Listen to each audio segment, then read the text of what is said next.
بسم الله الرحمن الرحيم وكان عاقبتهما أنهما في النار خالدين فيها وذلك جزاء الظالمين يا أيها الذين آمنوا اتقوا الله ولتنظر نفس ما قدمت لغد واتقوا الله إن الله خبير بما تعملون ولا تكونوا كالذين نسوا الله فأنساهم أنفسهم أولئك هم الفاسقون لا يستوي أصحاب النار وأصحاب الجنة أصحاب الجنة هم الفائزون لو أنزلنا هذا القرآن على جبل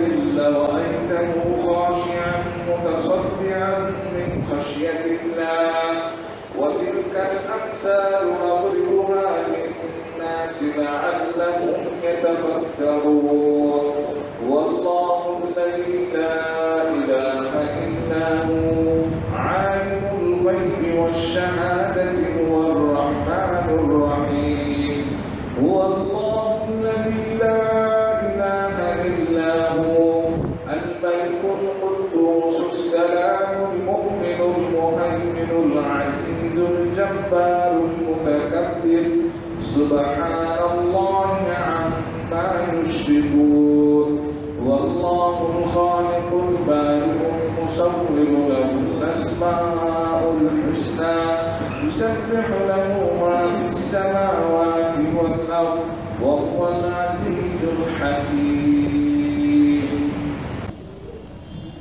আপনাদের মাঝে এখন বক্তব্য রাখবেন জনাব মতিউর রহমান মাদানী সাহেব। السلام عليكم ورحمة الله وبركاته. إن الحمد لله نحمده ونستعينه ونستغفره ونعوذ بالله من شرور أنفسنا ومن سيئات أعمالنا من يهده الله فلا مضل له ومن يضلل فلا هادي له وأشهد أن لا إله إلا الله وحده لا شريك له وأشهد أن محمدا عبده ورسوله صلى الله تعالى عليه وعلى آله وصحبه وسلم تسليما كثيرا أما بعد فقد قال الإمام البخاري رحمه الله تعالى حدثنا موسى قال حدثنا إبراهيم قال حدثنا ابن شهاب أن أنس حدثه أن حذيفة بن اليمان قدم على عثمان وكان يغازي أهل الشام في فتح إرمينيا وأذربيجان مع أهل العراق فأفزع حذيفة اختلافهم في القراءة الحديث সম্মানিত ভাতৃমণ্ডলী, আল্লাহ রাব্বুল আলামিনের প্রশংসা এবং প্রিয় নবী সাল্লাল্লাহু আলাইহি সাল্লামের উপর সালাত ও সালামের পর জুমাবার এশার সালাতের পরে 15 শাবান 1446 হিজরি মোতাবেক 14 ফেব্রুয়ারি 2025 আমাদের ধারাবাহিক আলোচনা ফাজাইলুল কোরআন, কোরআনে কারীমের ফজিলত মর্যাদা সম্পর্কীয় হাদিস, পর্ব নম্বর 2। ইমাম বুখারীর অধ্যায় নম্বর 3, তার বিষয়বস্তু ছিল কোরআনে কারীমের সংকলন বা কোরআনে কারীম একত্রিতকরণ। কোরআনে কারীমের একত্রীকরণ, শুদ্ধ ভাষায় জমা করা, এই যে পদক্ষেপ সাহাবায়ে কেরাম খোলাফায়ে রাশিদিন আবু বকর সিদ্দিক রাদিয়াল্লাহু তাআলা আনহু, ওমর রাদিয়াল্লাহু তাআলা মিলে প্রথম নিয়েছিলেন, আর তারপরে কয়েকটি কপি করে মুসলিম দেশের সেই সময়ের যে প্রসিদ্ধ শহরগুলি ছিল, প্রদেশ ছিল, প্রত্যেক অঞ্চলে এক একটি কপি পাঠিয়েছিলেন। কপি করিয়ে ওসমান রাদিয়াল্লাহু তাআলা আনহু তৃতীয় খলিফা। এই সম্পর্কীয় হাদিস, একটি হাদিস জুমার পরে আমাদের হয়েছে এই মর্মে, আর একটি হাদিস হচ্ছে হাদিস নম্বর 4987।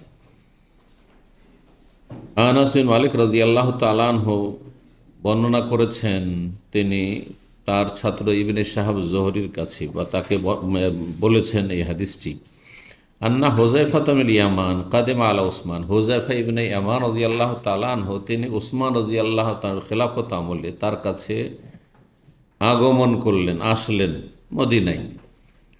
সেই সময় তিনি মদিনায় থাকতেন না। ওয়াকানা ইউগাজি আহলা শাম, তিনি শামবাসী যারা মুমিন মুসলিম ছিল সেখানকার, তাদের সাথে যুদ্ধের প্রস্তুতি নিচ্ছিলেন আর্মেনিয়া এবং আজারবাইজান বিজয়ের উদ্দেশ্যে। আর্মেনিয়া, আজারবাইজান বর্তমান যেসব দেশগুলি সোভিয়েত ইউনিয়ন বৃহৎ রাশিয়া থেকে স্বাধীন হয়েছে, মুসলিম স্টেটগুলি তারই অন্তর্ভুক্ত। জি, উত্তরাঞ্চলে ইরাক এবং ইরানের উত্তরাঞ্চলে এই নামেই আজকাল এ দেশগুলি পরিচিত। তো এইসব এলাকাগুলি তখন কাফেরদের অধীনে ছিল। এসব এলাকায় জেহাদের প্রস্তুতি নিচ্ছিলেন হুযায়ফা ইবনে ইয়ামান রাদিয়াল্লাহু তাআলা আনহু, শাম দেশের মুজাহিদিনদেরকে সাথে নিয়ে। ওসমান রাদিয়াল্লাহু খেলাফত আমলে তিনি মদিনায় আসলেন। আর এই জেহাদে অংশ নিয়েছিলেন ইরাকবাসী, কারণ ইরাকের কাছাকাছি তখনকার বৃহৎ ইরাকে ইরান শামিল। তো ইরাক, ইরানের বর্ডারের সাথে মিলিত এসব অঞ্চলগুলি, সুতরাং বলছে মা আহলিল ইরাক, ইরাকবাসীর সাথে আর্মেনিয়া, যেটাকে আরবিতে এরমেনিয়া বলা হয়, আর্মেনিয়া এবং আজারবাইজান বিজয়ের উদ্দেশ্যে শাম দেশের লোকজনকে নিয়ে প্রস্তুতি নিচ্ছিলেন। সেই সময় হুযায়ফা রাদিয়াল্লাহু তাআলা আনহু যেহেতু বিভিন্ন দেশ ভ্রমণ করলেন, ইরাক, শাম, দেখলেন যে মানুষরা কোরআন তেলাওয়াতের ক্ষেত্রে বিভিন্নভাবে তেলাওয়াত করছে। কারণ আরবদের 7 বংশে কোরআন পড়ার অনুমতি দেওয়া হয়েছে। সুতরাং এক এক এলাকার লোকেরা এক এক বংশের ভাষায় তেলাওয়াত করছে। একই মসজিদে 2 রকম তেলাওয়াত, একই মজলিসে একই জায়গায় কয়েক রকম তেলাওয়াত হচ্ছে। এতে মানুষের জ্ঞানের শোচনীয়তার কারণে, অভাবের কারণে মানুষ ভুল বুঝবে, মনে করবে আমারটা ঠিক বাকিগুলো ভুল, ঠিক না? যখন এইরকম বুঝবে তখন মানুষকে বোঝাবার চেষ্টা করে, মানাবার চেষ্টা করে নিজেরটা, যেটা মানুষের স্বভাব, যে আমারটা ঠিক তোমাদেরগুলো ভুল, সুতরাং আমারটা মানিয়ে নেবো তোমাদের, যেভাবে হোক না কেন। এই করতে গিয়ে মানুষ কী হবে? উত্তেজিত হবে, মানুষের মাঝে শত্রুতা বাড়বে, আর তখন বিভক্ত হবে। হ্যাঁ, 2 দলে ভাগ হয়ে যাবে, এক দল আপনার পক্ষ নিয়ে আরেক দল আরেকজনের পক্ষ নেবে। এটা হচ্ছে মানুষের স্বভাব। যে কোনো একটা ইস্যু উঠিয়ে দেন, দেখা মানুষ 2 ভাগে ভাগ হয়ে যাবে, এলাকা মানুষ ভাগ হয়ে যাবে। বিশেষ করে ধর্মীয় বিষয় হলে খুব সহজে ভাগ হয়ে যাবে। দুনিয়ার বিষয় হলে স্বার্থে আঘাত লাগলে ভাগ হবে না, যেখানে স্বার্থ সেখানে আছে পয়সা, ক্ষমতা। কিন্তু দিনের ক্ষেত্রে এমনিতে ইখতিলাফ করে, আপনি যদি বলেন এটা জায়েজ, আরেক দল বলুন না জায়েজ। আর তাও যেগুলো গন্ডম মূর্খ, এই বাংলাদেশি হোটেলে আর বুফিয়াতে যে বসে থাকে সবাই মুফতি, কিন্তু এখানে বসে একটু শুনবেন কিছুক্ষণ, চুপ, কিচ্ছু বলবেন না, সবাই এক মূর্খ, কিছুই জানে না ইসলামে, সব ফতোয়া দিচ্ছে। এক সময় যখন ওই সব জায়গাগুলোতে বসতাম, দেখছি আরে বাপরে, মুফতির তো অভাব নেই আমাদের সমাজে, এই জাতির মধ্যে সবাই মুফতি, কেউ কারো ফতোয়া নিতে চায় না। কেউ যদি বলে এটা জায়েজ না, কি জন্য জায়েজ না জায়েজ। মানুষের স্বভাব ইখতিলাফ করা। ইল্লা মান রাহিমা রাব্বুক, আল্লাহ সূরা ইউনূস বলছেন, আল্লাহর রহমত যার উপর, সেই শুধু ইখতিলাফ করবে না, দলিল প্রমাণ করার দিকে ফিরে আসবে, কোরআন হাদিসের দিকে ফিরে আসবে। তো হুযায়ফা রাদিয়াল্লাহু তাআলা আনহু এতে উদ্বিগ্ন হলেন। ফাআফজা হুযায়ফাতা ইখতিলাফুহুম ফিল কিরাআতি, হুযায়ফা রাদিয়াল্লাহু তাআলা আনহুকে উদ্বিগ্ন করল, তিনি চিন্তিত হয়ে গেলেন কোরআন তেলাওয়াতের ক্ষেত্রে, কোরআন পাঠের ক্ষেত্রে তাদের বিভিন্ন মতামত দেখে।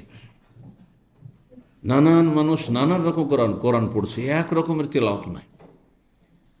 এই যে 7 বংশের ভাষায় যে তেলাওয়াতের অনুমতি ছিল নবী সাল্লাল্লাহু আলাইহি ওয়াসাল্লামের জীবদ্দশায়, সেটা তারপরে কি করা হয়েছে? সবগুলি তেলাওয়াতকে নিষিদ্ধ করা হয়েছে। আর তারপরে যখন ইসলাম শক্তিশালী হয়েছে, মুসলিমরা ইসলাম শিখতে পেরেছে, আর তখন বলা হয়েছে যে না, যেহেতু মূলত কোরআন প্রথম নাজিল হয়েছে কোন ভাষায়? কোরাইশদের ভাষায়, সুতরাং কোরাইশদের ভাষাতে থাকবে। তো কিন্তু মানুষরা যে যেমন করে মুখস্থ করে পড়তে আছে, এভাবে যদি থেকে যায় তাহলে তো সমস্যা হবে। এখানে একটি কথা বলা আরও খুব জরুরি, সেটা হচ্ছে যে 7 বংশের ভাষায় কোরআন প্রথম দিকে নাজেল হয়েছিল, এটার ব্যাখ্যা হচ্ছে 7 গোত্রের কিছু কিছু শব্দে, সবগুলিতে ইখতিলাফ ছিল তা নয়, কিন্তু কিছু কিছু শব্দে পার্থক্য রয়েছে। মানে এক অঞ্চলে একটা কথা একটা শব্দ দিয়ে ব্যক্ত করে, অন্য অঞ্চলে আরেক শব্দ ব্যবহার করে। এই সৌদি আরবের মধ্যে যদি আপনি দাম্মাম এলাকায় থাকেন, এখানকার ভাষায় কিছু শব্দ ব্যবহার হয় যেগুলো রিয়াজে ব্যবহার হয় না, কাসিমে ব্যবহার হয় না, অন্য শব্দ ব্যবহার, প্রতিশব্দ ব্যবহার হয়। মদিনা মক্কায় হেজাজে ব্যবহার হয় না, জেদ্দা ব্যবহার হয় না, দক্ষিণ অঞ্চলে আবহাওয়া আর বাহার দিকে হয় না, অন্য শব্দ ব্যবহার করে আছে। এটা প্রত্যেক ভাষায় আছে। তো সবগুলি শব্দ তো ভিন্নতা থাকে না, কিছু কিছু শব্দ থাকে। উদাহরণস্বরূপ যেমন জানালা, আরবিতে সমস্ত অঞ্চলগুলিতে, এই অঞ্চল ছাড়া আপনি মক্কা মদিনা যান, জেদ্দা যান, রিয়াজ যান, আপনি কি বলে সুব্বাক, কিন্তু এখানে কি বলছে দারিসা, দুটোর মানে জানান। তো এইরকম ভিন্নতা ছিল। এটা ছিল শব্দের পড়ার ভিন্নতা বা তাদের যে উচ্চারণ এক এক গোত্রের তার ভিন্নতা ছিল। কিন্তু পরবর্তীকালে যে প্রসিদ্ধ 7টি কেরাত আর আরও 3টি মিলে 10টি কেরাত যে আপনারা শুনেছেন যে এই অমোঘ ব্যক্তি 7 কেরাত জানে বা 10 কেরাতের পারদর্শী, এই কথাগুলি শোনেননি? বড় বড় যারা কারি আছে। আর তারপরে সারা পৃথিবীতে মুসলিমের বিভিন্ন কেরাতগুলি, এই যে 7টি কেরাত পরবর্তীকালে হয়েছে, এই বিভিন্ন দেশে বিভিন্ন কেরাতের প্রচলন রয়েছে। যেমন ভারত উপমহাদেশে, আরব দেশে, এশিয়ার এই আরব দেশে, সৌদি আরব, এই দেশ সৌদি আরব আর গালফে, এগুলোতে হাফস আন আসেম, আসেম বিন আবি ইবনে নজুদ, আসেমের কেরাত, আসেম আল কুফির কেরাত প্রচলিত, যে কেরাতে এইসব জায়গায় তেলাওয়াত হচ্ছে। কিন্তু আপনি যদি সুদান চলে যান, মেসর যান, অথবা বিশেষ করে আলজেরিয়া, মরক্কো, এইসব দেশে তো অন্য কেরাতগুলি সেখানে আছে। হামজার কেরাত হামজা আছে, নাহিকে সাই আছে, নাফেল মাদানী আছে। বোধহয় ইউনিভার্সিটিতে যে কোরআন ফ্যাকাল্টি, সেখানে 10 রকমের কেরাত পড়ানো হয়। তো যারা কেরাতের ওপর স্পেশালিস্ট হয় তারা সবগুলি কেরাত পড়ে। আছে বাংলাদেশেও, জাতিদের মধ্যেও কিন্তু 7 রকম 10 রকম কেরাতের মাহের অভিজ্ঞ অনেকে আছে যারা সারা জীবন কেরাতই পড়েছে। মেসরে আছে, মালয়েশিয়া, ইন্ডোনেশিয়া আছে। এই কেরাতগুলিতে এক কেরাত থেকে আরেক কেরাতে লাফ দিয়ে যাওয়া যাবে না। আপনি যদি একটা কেরাত শুরু করেন, সেটা দিয়ে শুরু থেকে শেষ পর্যন্ত পড়তে হবে। যেন সূরা ফাতিহা শুরু করেছেন আপনি হাফস আনা আসেম, আসেমের কেরাত দিয়ে, তাহলে সেই কেরাতই থাকতে হবে ওয়ালা দাল্লিন আমিন পর্যন্ত। মানে মাঝখানে এই কেরাত দিয়ে শুরু করলাম আর অন্য কেরাতে চলে গেলাম, এটা চলবে না, বুঝছেন? যেমন মালিক ইয়াউমিদ্দিন, এটা শুদ্ধ কেরাত, তাই না? আপনাদের জানা, কেন এটি হচ্ছে হাফস আসেম থেকে বর্ণিত কেরাত, যেটি 7 জন কোরআদের মধ্যে অন্যতম হচ্ছেন আসেম। সারা পৃথিবীর অধিকাংশ অঞ্চলে এই আসেম ইবনে আবি নজুদের কেরাত প্রসিদ্ধ। কিন্তু অন্য কেরাত হচ্ছে মালিক ইয়াউমিদ্দিন। জি, মালিক ইয়াউমিদ্দিন, মালিক ইয়াউমিদ্দিন নেই। মালিকিন নাস আছে হাফসের কেরাতে, আবার আসেমের কেরাতে মালিকিন নাস বলছেন সূরা নাসে, কিন্তু অন্য কথা মালিকিন নাস ওখানে আছে, যেমন মালিক ইয়াউমিদ্দিন। এরকম অদ্দোহা ওয়াল্লাইলি ইযা সাজা, ওয়াদ্দোহে ওয়াল্লাইলি ইযা সাজে। আচ্ছা, আপনি সূরা দোহা পড়বেন, একবার পড়বেন ওয়াদ্দোহা আর একবার দোহে সাজে, এরকম চলবে না, একই রকম পড়ে যেতে কথায় যেটা শুরু করবেন। এটা একটা জানার বিষয়। আর একটা জানার বিষয় যে 7 বংশের ভাষায় যে কোরআন নাজেল হয়েছিল, সেটাই এই আজকালকার প্রচলিত 7 কেরাত নয়। দুটোতে পার্থক্য, বিস্তর পার্থক্য রয়েছে। আগের অন্যান্য বংশের ভাষায় যে উচ্চারণ বা পাঠের অনুমতি ছিল, সেটা রহিত হয়ে গেছে, সেটা আর চলবে না, ঠিক আছে না?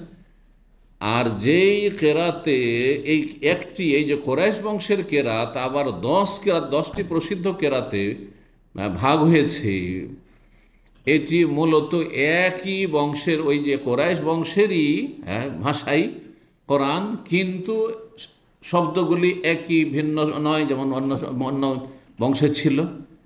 কিন্তু সেই শব্দে বিভিন্ন রকমভাবে উচ্চারণের কি রয়েছে, অক্ষরের যোগ্যতা রয়েছে, সে অক্ষরটি উচ্চারণ করা। যেমন মালিক আর মালিক লিখাতে একই, শুধু খাড়া যাবার দিয়ে দেন মালিক হয়ে যাবে, আর যদি খাড়া যাবারটা সরিয়ে দেন তো মালিক ইয়াউমিদ্দিন হয়ে যাবে, মালিকিন নাস। কিন্তু লেখা আছে মিম লাম কাফি, খাড়া যাবার ওর উপরে দিয়ে পড়লে কি হয়ে যাবে, মালিক হয়ে যাবে, আর না হলে মালিক হয়ে যাবে। এরকম এক কথায় সংক্ষেপে এতটুকু জেনে রাখা ভালো যে এই যে বর্তমান প্রচলিত বিশ্বে যে 7 বা 10 রকমের কেরাত আছে, সেটি ওই হাদিসের ভাষায় যে 7 ভাষায় কোরআন নাজিল করা হয়েছে এটা সেই অর্থে নয়।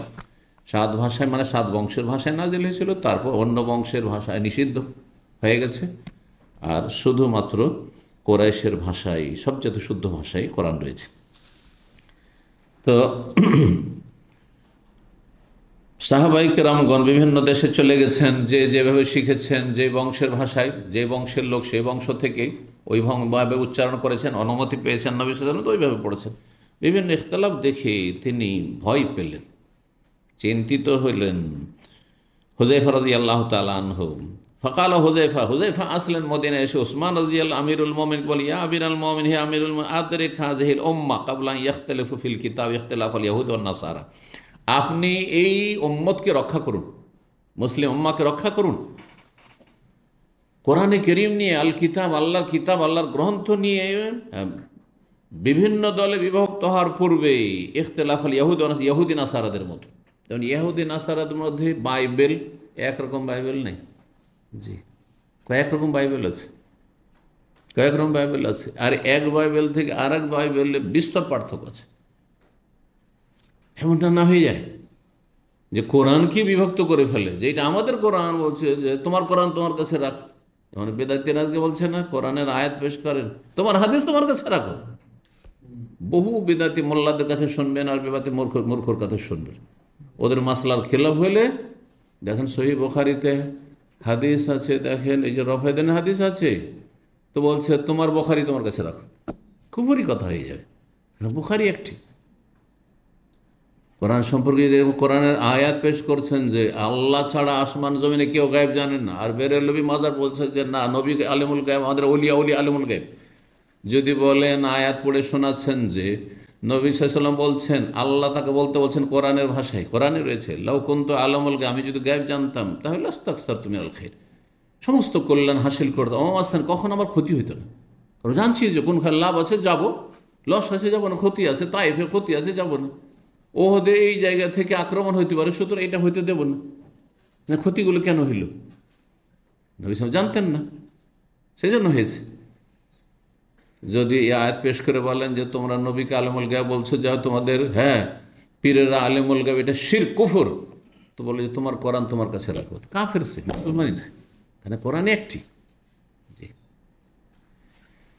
তো এই আশঙ্কা করলেন যে এমন না হয় যে ধীরে ধীরে মানুষের মতবিরোধ এত বাড়লো যে কোরআন নিয়ে ইখতিলাফ শুরু হয়ে গেল।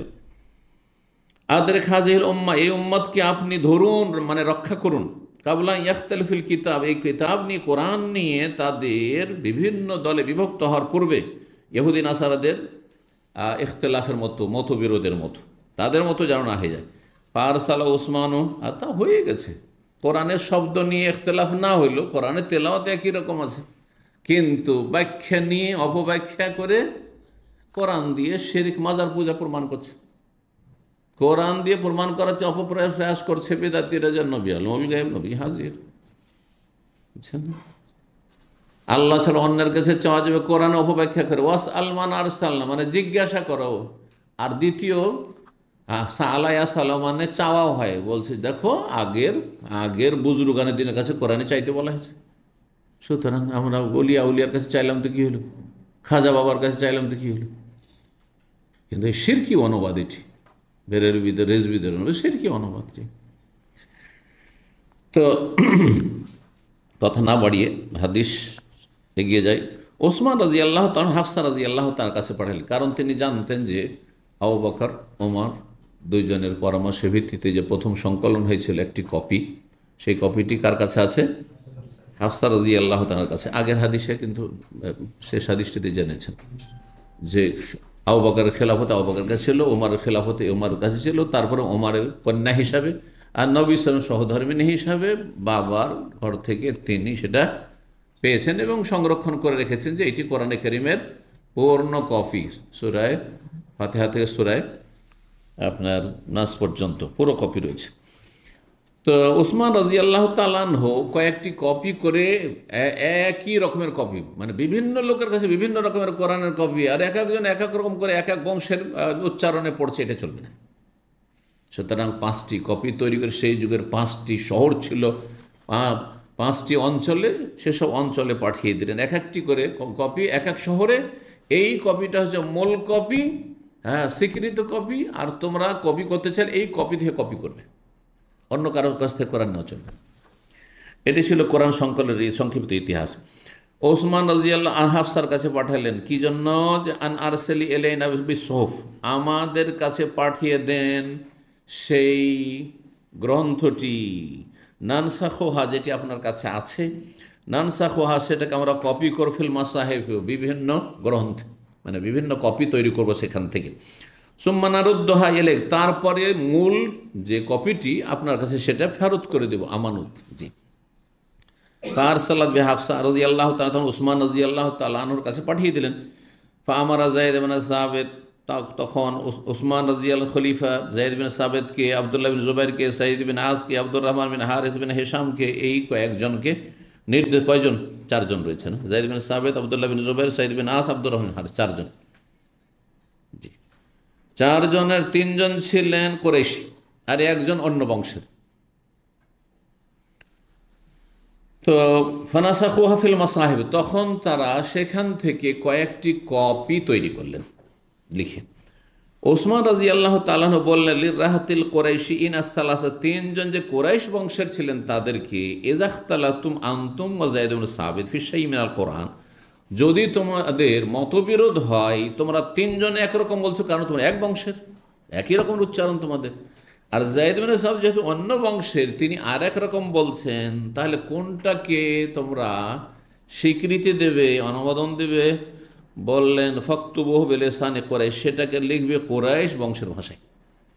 ফাইন্নামা নাযাল বিলিসানি, কারণ কুরাইশ বংশের ভাষাতেই মূলত প্রথম কোরআন নাযিল হয়েছে। ফাফআলু, তাই তারা করলেন। হাত্তা ইযা নাসাখু সুহুফ বিল মাসাহিফ, যখন সেই মূল যে গ্রন্থটি ছিল সেটাকে কয়েকটি কপি করলেন। রাদ্দা উসমান তখন ফেরত করে দিলেন আসোফা, মূল কপিটি, এলা হাফসা, হাফসা রাদিয়াল্লাহু তাআলা আনহার কাছে। ফারসালা ইলা কুল্লি উফুকিন বিমুসহাফিন মিম্মা নাসাখু, যেই কপিগুলি করলেন 5টি অন্য রিওয়ায়াতে রয়েছে, সেগুলির এক একটি কপি প্রত্যেক প্রদেশে, উফুক মানে দিগন্ত, অঞ্চল, প্রত্যেক মুসলিম অঞ্চলে এক একটি করে পাঠিয়ে দিলেন। এক এক অঞ্চল এক একটি বড় শহর ছিল, নগরী ছিল সেখানে। ও আমার বিমাসাহমিনাল কোরআন, আর কোরআনের অন্যান্য যে কপিগুলি ছড়িয়ে ছিটিয়ে ছিল, এক একজনের কাছে এক এক রকম কপি, এবং এক এক বংশের ভাষায় হয়তো লিখিত আছে। ফি কুল্লি সাহিফাতিন, সেটা আপনার পুস্তিকা গ্রন্থের আকারে হোক, বা মুসাফর কোরআনের আকারে হোক, অথবা কোরআনের একটা আংশিক হোক। নির্দেশ দিলেন উসমান রাদিয়াল্লাহু তাআলা। বাকিগুলো কী হবে? কারণ এগুলো যদি সমাজে থেকে যায় তো ওগুলোকেও পেশ করবে, এই 5টি ছাড়া যেটি স্বীকৃত, আর যার উপর আমরা একমত হয়ে গেছি যে এইটাই হচ্ছে মূল কোরআন, যা কোরাইশের ভাষায় একমত হয়ে লেখা হয়েছে। যারা ওহির লেখক তারা একমত হয়ে লিখেছেন। আর বাকিগুলো যখন কেউ বলবে যে না, এই তো আমার কাছে কোরআন আছে এইরকম, তাতে এরকম লেখা আছে, আবার ইখতিলাফ হইতে পারে, তাহলে কি করতে হবে? বাকি যার কাছে যত আছে সব নিয়ে আসো, নিয়ে আসার পরে এগুলোকে কি করতে হবে? নিশ্চিহ্ন করে দিতে হবে, মানুষের হাতের নাগালে যেন না থাকে, একবারে শেষ করে দিতে হবে। শেষ করার পদ্ধতি যদি আলোচনা পর্যালোচনা করা যায়, তাহলে সবচাইতে সুরক্ষিত পদ্ধতি হচ্ছে জ্বালিয়ে দেওয়া, সসম্মানে জ্বালিয়ে দেওয়া। কথাটি মূর্খকে শুনতে কেমন লাগবে, যেন আরে কোরআন আল্লাহর কালাম জ্বালিয়ে দিল। আজকে কেউ যদি জ্বালাতে যায়, হ্যাঁ, তার মরা লাশ পড়ে থাকবে বাংলাদেশে, ইন্ডিয়াতে, হ্যাঁ, যেখানে মূর্খ সমাজ বাস করে অধিকাংশ, ঠিক না? কিন্তু উসমান রাদিয়াল্লাহু কি করেছেন? ইউহরাকা, যাতে করে এগুলি জ্বালিয়ে দেওয়া হয়। এই 5টি কপি 5টি প্রদেশে যে পাঠানো হলো, এটি ছাড়া বাকি ছড়িয়ে ছিটিয়ে বিক্ষিপ্তভাবে আংশিক অথবা পুরো কোরআন যার কাছে লেখা আছে আর অন্য অন্য ভাষায় লেখা আছে, সেগুলি আমাদের কাছে স্বীকৃত নয়, আর সেগুলি কোরাইশের ভাষায় নয়। সুতরাং সেগুলির আমরা সত্যায়ন করেছেন, সেগুলি সবগুলিকে কী করে দাও? জ্বালিয়ে নিশ্চিহ্ন করে দাও। জ্বালানোর পদ্ধতিটি হচ্ছে খলিফায়ে রাশেদের সুন্নাত, আদর্শ। এটা প্রথম আপনাকে মেনে নিতে হবে যে খলিফায়ে রাশেদের সুন্নতকে নবী সাল্লাল্লাহু আলাইহি ওয়াসাল্লাম অনুসরণ করতে বলেছে। আলাইকুম বিসুন্নতি ওয়া সুন্নাতিল খোলাফায়ে রাশেদিন।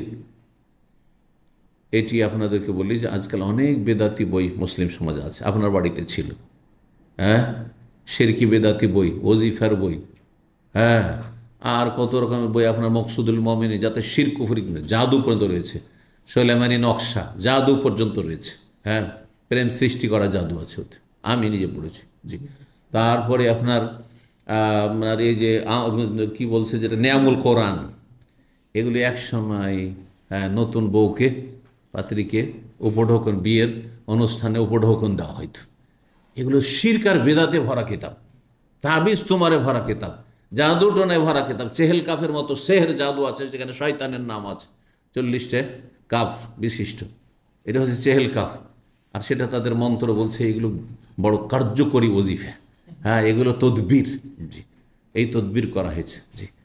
সর্বনাশ, সব ইমান হারিয়ে যাবে এগুলোতে। তো এই কিতাবগুলি ধরেন আছে আমাদের কাছে, অনেক এসেছে একসময়, কার্টুনকে কার্টুন। তো এগুলো যদি রেখে দিই তো এক সময় হয়তো আমি চলে গেলাম, আর কেউ আসলো দুর্বল ইমানের, আকিদায় দুর্বল, ক্লিনার আসলো, বিদাতি ঘরের ক্লিনার আসলো, আরে সুন্দর সুন্দর কিতাব তো এগুলো, হ্যাঁ, নিয়ে হাঁটলো দেশে। তাহলে আমি গোমরা করে দিলাম না? কি করতে হবে তাহলে? এগুলোকে নিশ্চিহ্ন করে দিতে হবে। নিশ্চিহ্ন করার একটা তরিকা হচ্ছে খলিফার সুন্নত হচ্ছে জ্বালিয়ে দেওয়া। আর একটি যদি আমরা কল্পনা জল্পনা করি, একটি তরিকা হচ্ছে পানিতে ডুবিয়ে দাও, যেমন আজকাল কিছু লোকেরা বলে পানিতে ভাসিয়ে দেন, সাগরে নিয়ে গিয়ে ভাসিয়ে দিল, ঠিক না? 2 নম্বর আরেকটা হচ্ছে মাটিতে পুঁতে দাও, ঠিক না? 3টি হইল। আর ধরেন হ্যাঁ, উড়িয়ে দেওয়া, না না, আধুনিক তো ওটা জ্বালিয়ে দেওয়ারই বিকল্প, উত্তম বিকল্প। ধরেন কোথাও উড়িয়ে দিলেন আপনি, হ্যাঁ, ছিঁড়ে ফেলে দিলেন, ডাস্টবিনে ফেলে দিন, ডাস্টবিনে ফেলে দিলেন আপনি, নিলেন সহজে, ডাস্টবিন সামনে আছে, ফেলে দিলেন, জায়েজ। সে কত ময়লা আবর্জনা আছে।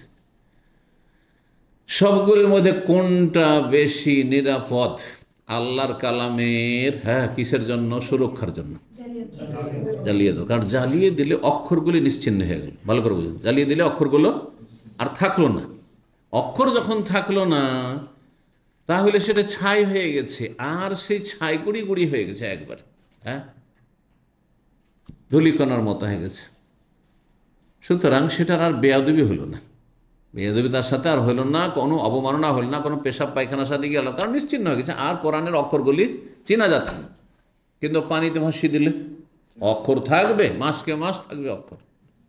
সে অক্ষরগুলি যখন থাকবে, সেখানে পানিতে পাক, সে সাথে নাপাকও আছে, হ্যাঁ, মৃত অনেক কিছু থাকতে পারে, পেশাব পায়খানা থাকতে পারে, সে পেশাব পায়খানার সাথে লাগছে যেখানে কোরআনে কারিমের অক্ষরগুলি রয়েছে, কালামুল্লাহ রয়েছে, আল্লাহর নাম রয়েছে, রাসূলের নাম রয়েছে, তাহলে হলো না?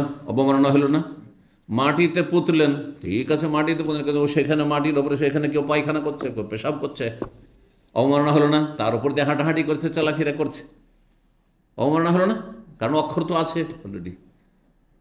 এভাবে তো ডাস্টবিনে ফেলেন, তবুও অবমাননা হলো। তাহলে বোঝা গেল সবগুলিতে কি রয়েছে? কালামুল্লাহ, আল্লাহর কালামের কি রয়েছে? সম্মানিত কাগজের বেহুরমতি রয়েছে, অবমাননা রয়েছে। পক্ষান্তরে জ্বালিয়ে দিলে অক্ষরগুলি নিশ্চিহ্ন হয়ে গেল, আর কিছুই থাকলো না। সুতরাং আর অবমাননার প্রশ্ন এটা অক্ষরই তো নেই, দেখাইতে যাচ্ছে না যে লেখা আছে। আজকালকার যে মেশিন আছে, ইলেকট্রিক মেশিন, তাতে কুচি কুচি করে এমনভাবে ধুইনে দিচ্ছে একবারে, যে তাতে একটা শব্দ ধরেন জালেকা, ধরেন জালেকা হয়েছে হয়তো 5বার 7বার কেটে একদম নিশ্চয় নেই, একসাথে করতে পারবেন না। কিন্তু ছিঁড়ে ফেলে যতই ছোট করেন, 3টা 4টা একসাথে করলে জালেকাল কিতাব, আল কিতাব মিলিয়ে দিতে পারবেন, তাহলে অক্ষর মিলে যাচ্ছে। আবার বুঝতে পারছেন না? এই জন্য এটা জ্বালানোরই উত্তম বিকল্প। জি। তো ওসমান রাদিয়াল্লাহু তাআলা বাকিগুলোকে জ্বালিয়ে দিতে বলেছিলেন। কালা ইবনে শিহাব ওয়া আখবানি খারিজ ইবনে যায়েদ ইবনে সাবিত, বলছেন খারিজ ইবনে সাবিত সামিয়া যায়েদ, তিনি যায়েদ ইবনে সাবিতকে বলতে শুনেছেন, কাল ফাকাদতু আয়াতিন মিনাল আহজাব, আমি আমার দলবল নিয়ে যখন কি করছিলাম, কোরআনের সংকলন করছিলাম, তখন সূরা আহজাবের একটি আয়াত কি পাচ্ছি না, একটি আয়াত পাচ্ছি না। ফাঁকা দামানে হারিয়ে ফেলা, পাচ্ছি না। তো পাচ্ছি না, তো কেমন করে জানলেন যে একটি আয়াত আছে? কেউ যদি বলে আমি এই আয়াতটি পাচ্ছি না, তো কেমন করে জানলে যে আয়াতটি আয়াত আছে? তার মানে তার সেই আয়াতটির নলেজ আছে, তার কাছে মুখস্থ আছে, হ্যাঁ সবাই পাঠ করছে, তাই পাচ্ছি না মানে লিখিত আকারে পাচ্ছি না। তাহলে এর ব্যাখ্যা হচ্ছে সিনাতে অনেকের মুখস্থ আছে, আমারও মুখস্থ আছে, অনেকের মুখস্থ, তাহলে হাফেজ সাহাবায়ে কেরাম অনেকে আছে। আর এই সূরাটি আমাদের মুখস্থ আছে পুরো, সূরা তওবা মুখস্থ আছে, তার দুটো আয়াত পাচ্ছিলেন না, আর সূরা আহজাবের একটি আয়াত পাচ্ছিলেন না। কিসে পাচ্ছিলেন না? লিখিত আকারে পাচ্ছেন না। কোথায় হাড়ে হাড়ে লেখা আছে, তো গাছের বাকলে লেখা আছে, তো খেজুরের ডালে লেখা আছে, হ্যাঁ তারপর পাথরে লেখা আছে, তো চামড়ায় লেখা আছে, কোথাও ছড়িয়ে ছিটিয়ে, তো সবগুলি কালেকশন করছেন এক এক করে।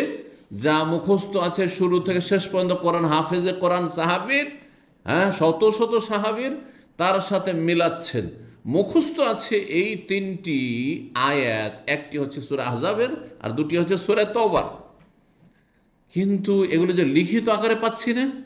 তলাশ করতে করতে তাহলে কত যত্ন নেওয়া হয়েছে, যে শুধু মুখস্থ থাকা যথেষ্ট নয়। হ্যাঁ, মানুষের সিনা থেকে মুখস্থ থেকে নিলাম, স্মৃতি থেকে নিলাম, তার সাথে লিখিত আকারে পেতে হবে। কারণ নবী সাল্লাল্লাহু আলাইহি ওয়াসাল্লাম সাহাবীদের সাথে সাথে লিখিয়ে দিয়েছেন, অবশ্যই কোথাও লেখা আছে, তলাশ করো। ভরিয়ে হয়ে তলাশ করছেন সর্বাত্মক চেষ্টা করে। বলছেন যে একটি আয়াত আমরা সূরা আহজাবের হারিয়ে ফেললাম, মানে পাচ্ছি না লিখিত আকারে। হিনা নাসাখনাল মুসাফা, যখন আমরা গ্রন্থ আকারে কোরআনে কারীমের কপি করলাম, কাদ কুনতু আসমা রাসূলুল্লাহ ইয়াকরাউ বিহা, কিন্তু সেই আয়াতটি আমি রাসূলুল্লাহ সাল্লাল্লাহু আলাইহি ওয়াসাল্লামের কাছে তার জীবদ্দশায় শুনতাম, তিনি যখন তখন পাঠ করতেন, সালাতের ভিতরে পাঠ করতেন, এমনিও পাঠ করতেন। ফালতামাস না, তখন আমরা তলাশ করতে লাগলাম, মুখস্থ আছে তো লিখিত কোথায় আছে। শুনেছি নবী সাল্লাল্লাহু আলাইহি ওয়াসাল্লামের কাছে, ফাওয়াজাদনাহা মা খুজাইমা বিন সাবিত আল আনসারী, সেটিকে পেলাম খুজাইমা বিন সাবিত আনসারীর কাছে। সূরা আহজাবের আয়াত নম্বর 23, মিনাল মুমিনিনা রিজালুন সাদাকু মা আহাদুল্লাহ আলাইহি ফামিনহুম মান কাদা নাহবাহু ওয়া মিনহুম মান ইয়ানতাজিরু ওয়া মা বাদদালু তাবদীলা। মিনাল মুমিনিনা, কিছু মুমিন মুসলিম সাহাবায়ে কেরামদের কথা বলা হয়েছে, এখানে সাহাবায়ে কেরামদের প্রশংসা করা হয়েছে। বলছেন মুমিন সাহাবায়ে কেরামদের মধ্যে কিছু এমন ব্যক্তিত্ব রয়েছে, রিজালুন সাদাকু মা আহাদুল্লাহ, আল্লাহর সাথে যেই ওয়াদা প্রতিশ্রুতি করেছেন কালেমা পাঠ করে, ইসলাম গ্রহণ করে, তা সত্য করে দেখিয়েছেন, মানে তা পূর্ণ করেছেন। আমি যা ওয়াদা করেছি তা সত্য করে দেখালাম, মানে পূর্ণ করলাম, পূর্ণ করে দেখিয়েছেন। মানে আল্লাহর সাথে ওয়াদা, আল্লাহ তোমার দিনের জন্য আমি কালিমা পাঠ করছি, জীবন দেওয়ার জন্য প্রস্তুত হয়েছি, সুতরাং জীবন দিয়েছেন, শহীদ হয়েছেন। সাদাকু মাহাদুল্লাহ। অমিনুম মান কাযা নাহবাহু, আর কেউ কেউ আছেন যারা শহীদ হননি, কিন্তু তারা সময় তাদের সমাপ্তি করে দুনিয়া থেকে বিদায় নিয়েছেন, মানে মারা গিয়েছেন কিছু সাহাবী। অমিনহুম মান ইয়ানতাজিরু, আর কিছু কিছু সাহাবী এমন আছেন যারা ইসলাম গ্রহণ করেছেন, এখনও মৃত্যুর অপেক্ষায় রয়েছেন, মানে এখনও দুনিয়াতে আছেন। মানুষ এরকমই হয় তিন ভাগে, তাই না? কেউ জীবন কোরবানি দিয়েছে ইসলামের জন্য, কেউ কোরবানি দেয়নি, কিন্তু নিজের বিছানায় সে ইন্তেকাল করেছে, স্বাভাবিক, তার মৃত্যু ঘটেছে। আর কেউ এখনও বেঁচে আছে, দীর্ঘায়িত হয়েছে। ওমা বাদদালু তাবদীলা, কিন্তু যেই ইসলাম তারা পেয়েছেন সেটাতে কোনো রদ বদল করেনি সামান্যতম। এই আয়াতটি শুনেছি, মুখস্থ করেছি, কিন্তু লিখিতভাবে পাচ্ছি না। ফাআলহাকনাহা, পেলাম কার কাছে? খুজাইমা বিন সাবিত আনসারী। এখানে দেখেন, খুজাইমা বিন সাবিতের কাছে পেয়েছেন সূরা আহজাবের এই আয়াতটি। আর আগের যে হাদিসটি ছিল, গত হাদিসটি 4986 নম্বর হাদিস, তাতে রয়েছে সূরা তওবার শেষ দিকের যে দুটি আয়াত, সেটি পেয়েছেন কার কাছে? আবু খুজাইমা আনসারীর কাছে। পার্থক্য দেখেন, আগেরটা ছিল আবু খুজাইমা আনসারী, আর এ হচ্ছে খুজাইমা বিন সাবিত আনসারী। এখন নাম যেহেতু কাছাকাছি, খুজাইমা আর আবু খুজাইমা, তো আমাদের দেশের মানুষরা তো সবাই ভাবে যে এটা কোনো ব্যাপার নাই, একই লোকেরই নাম। কারণ আমাদের দেশের লোকেরা একজনের নাম আবুল বাশার, আবার ওকে বাশার ভাইও বলছে, ওই বাশার, সেই বাশার, সে এবার আবুল বাশার, ঠিক কিনা? আমাদের দেশের নাম রাখে একজনকে বলছে শাহাদাত, তো আছে শাহাদাত, তাই না? কোথায় শাহাদাত? ওকে, ওর নাম আবু শাহাদাত, জানেন না অনেকে, কেউ শাহাদাত বলে জানে, ওর নাম আসল নাম আবু শাহাদাত, বুঝছেন না? তার মানে দুটোই তার নাম। তো ওই রকমভাবে যদি বুঝেন হাদিস তো ভাববেন যে আগেরটাতে পড়লাম আবু খোজাইমার কাছে সূরা তাওবার 2টি আয়াত পাওয়া গেছে, আর এইখানে থেকে খোজাইমার কাছে, আবু খোজাইমা না, খোজাইমার কাছে পাওয়া গেছে কি সূরা আহজাবের আয়াত নম্বর 23। তাহলে লোক একই, তাহলে কেউ কেউ এরকম কথা বলেছেন যে মানে এই 2টি আয়াতই কার কাছে পাওয়া গেছে, একই লোক, সে কেউ বলেছে খোজাইমা, সে আসলে মূলত, আর আবু খোজাইমা বলেছে, কেউ বলেছে আবু খোজাইমা।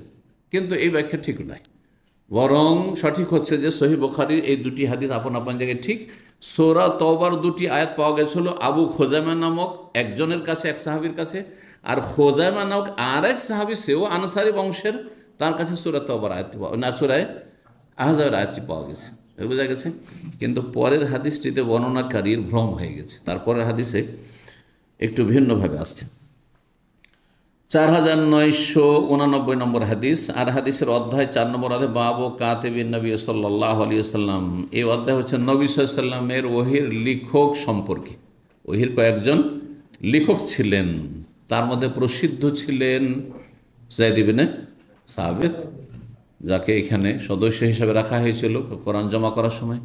একজন ছিলেন আলী রাদিয়াল্লাহু তাআলা আনহু, আর একজন ছিলেন মুআবিয়া রাদিয়াল্লাহু তাআলা। তারা লিখতে জানতেন, কারণ অল্প কয়েকজন সাহাবী লেখাপড়া জানতেন, তো যারা লিখতে জানতেন আর যারা হয়তো অত ব্যস্ত না কাছে পেতেন, তাদেরকে দিয়ে লেখাতেন যাকে যখন পেতেন কাছে। ইবনে শাহাব জোহরি বলছেন আন্না ইবনে সাব্বাক, 4999 নম্বর হাদিস, বলছেন তিনি ইবনে সাব্বাক কাল ইন্না যায়েদ ইবনে সাবিত কাল, যায়েদ ইবনে সাবিত সাহাবী বলছেন আরসালা ইলি আবু বকর রাদিয়াল্লাহু, আমার কাছে আবু বকর সিদ্দিক রাদিয়াল্লাহু তাআলা আমাকে ডেকে পাঠালেন। তাআলা বললেন ইন্নাকা কুনতা তাকতুবুল ওয়াহিয়া রাসূলিল্লাহ সাল্লাল্লাহু আলাইহি ওয়াসাল্লাম, তুমি রাসূলুল্লাহ সাল্লাল্লাহু আলাইহি ওয়াসাল্লামের জীবদ্দশায় তার ওহীগুলি লিখতে, এটা তোমার কাজ ছিল। ফাত্তাবিল কোরআন, সুতরাং কোরআনের তলাশ করো, তোমরা কোরআনের কপিগুলি কোথায় কোথায় লেখা আছে ছড়িয়ে ছিটে সব তলাশ করো। ফাতাতাব্বাতু, তখন আমি তলাশ করা শুরু করলাম কার কাছে কি আছে, কার ঘরে কতটা পাই। হাত্তা ওয়াজাদতু আখিরা সূরাতি তাওবা আয়াতাইনি, এমন কি সূরা তাওবার শেষ দিক থেকে 2টো আয়াত পেলাম আবু খোজাইমা আনসারীর কাছে, আবু খোজাইমা আনসারীর কাছে। লাম আজিদহু মা আহাদিন গায়রে, হ্যাঁ, তার ছাড়া অন্য কারো কাছে লিখিত আকারে পাইনি। তার আগের হাদিসের সাথে মিল আছে, এটুকু ঠিক আছে। কি লাকাদ জাআকুম রাসূলুম মিন আনফুসিকুম আজিজুন আলাইহি মা আনিতুম হারিসুন আলাইহিল বিল মুমিনিনা রাউফুর রাহিম, তারপরে আয়াত ফাইন তাওয়াল ফাকুল হাসবিয়াল্লাহ, এটি সর্বশেষ আয়াত ইলা আখিরা। কিন্তু আরেকটি হাদিস যেখানে রয়েছে এর কথা, আপনার এই সূরা আহজাবের আয়াতের কথা, সেখানে আবু খোজাইমার নাম রয়েছে, তখন সেটি বলা হবে যে সেটা আবু খোজাইমা না, মূলত খোজাইমা। এখানে হাদিসটি নেই, আসার কথা কোথাও। এক কথাও এইভাবে একটি হাদিস এসছে। 4990 নম্বর হাদিস, হাদিস বর্ণনা করেছেন বারা বিন আযিব রাদিয়াল্লাহু তাআলা আনহু, তিনি বলছেন লাম্মা নাজালাত, এই আয়াত নাযিল হলো, লা ইস্তাউল কায়িদুনা মিনাল মুমিনিনা গায়রা উলিদ দারার ওয়াল মুজাহিদুনা ফি সাবিলিল্লাহ। এটা হচ্ছে আসল আয়াত যা বর্তমানে কোরআনে কারিমে আছে, কিন্তু প্রথম এভাবে নাযিল হয়নি। প্রথম নাযিল হচ্ছে লা ইস্তাউল কায়িদুনা মিনাল মুমিনিনা ওয়াল মুজাহিদুনা ফি সাবিলিল্লাহ। বলছেন যে যারা আল্লাহর রাস্তায় জেহাদ করেছে আর যারা মুমিন কিন্তু বাড়িতে বসে থেকেছে, জেহাদে যায়নি, বাড়িতে থেকেছে, তারা উভয়ে সমান নয়।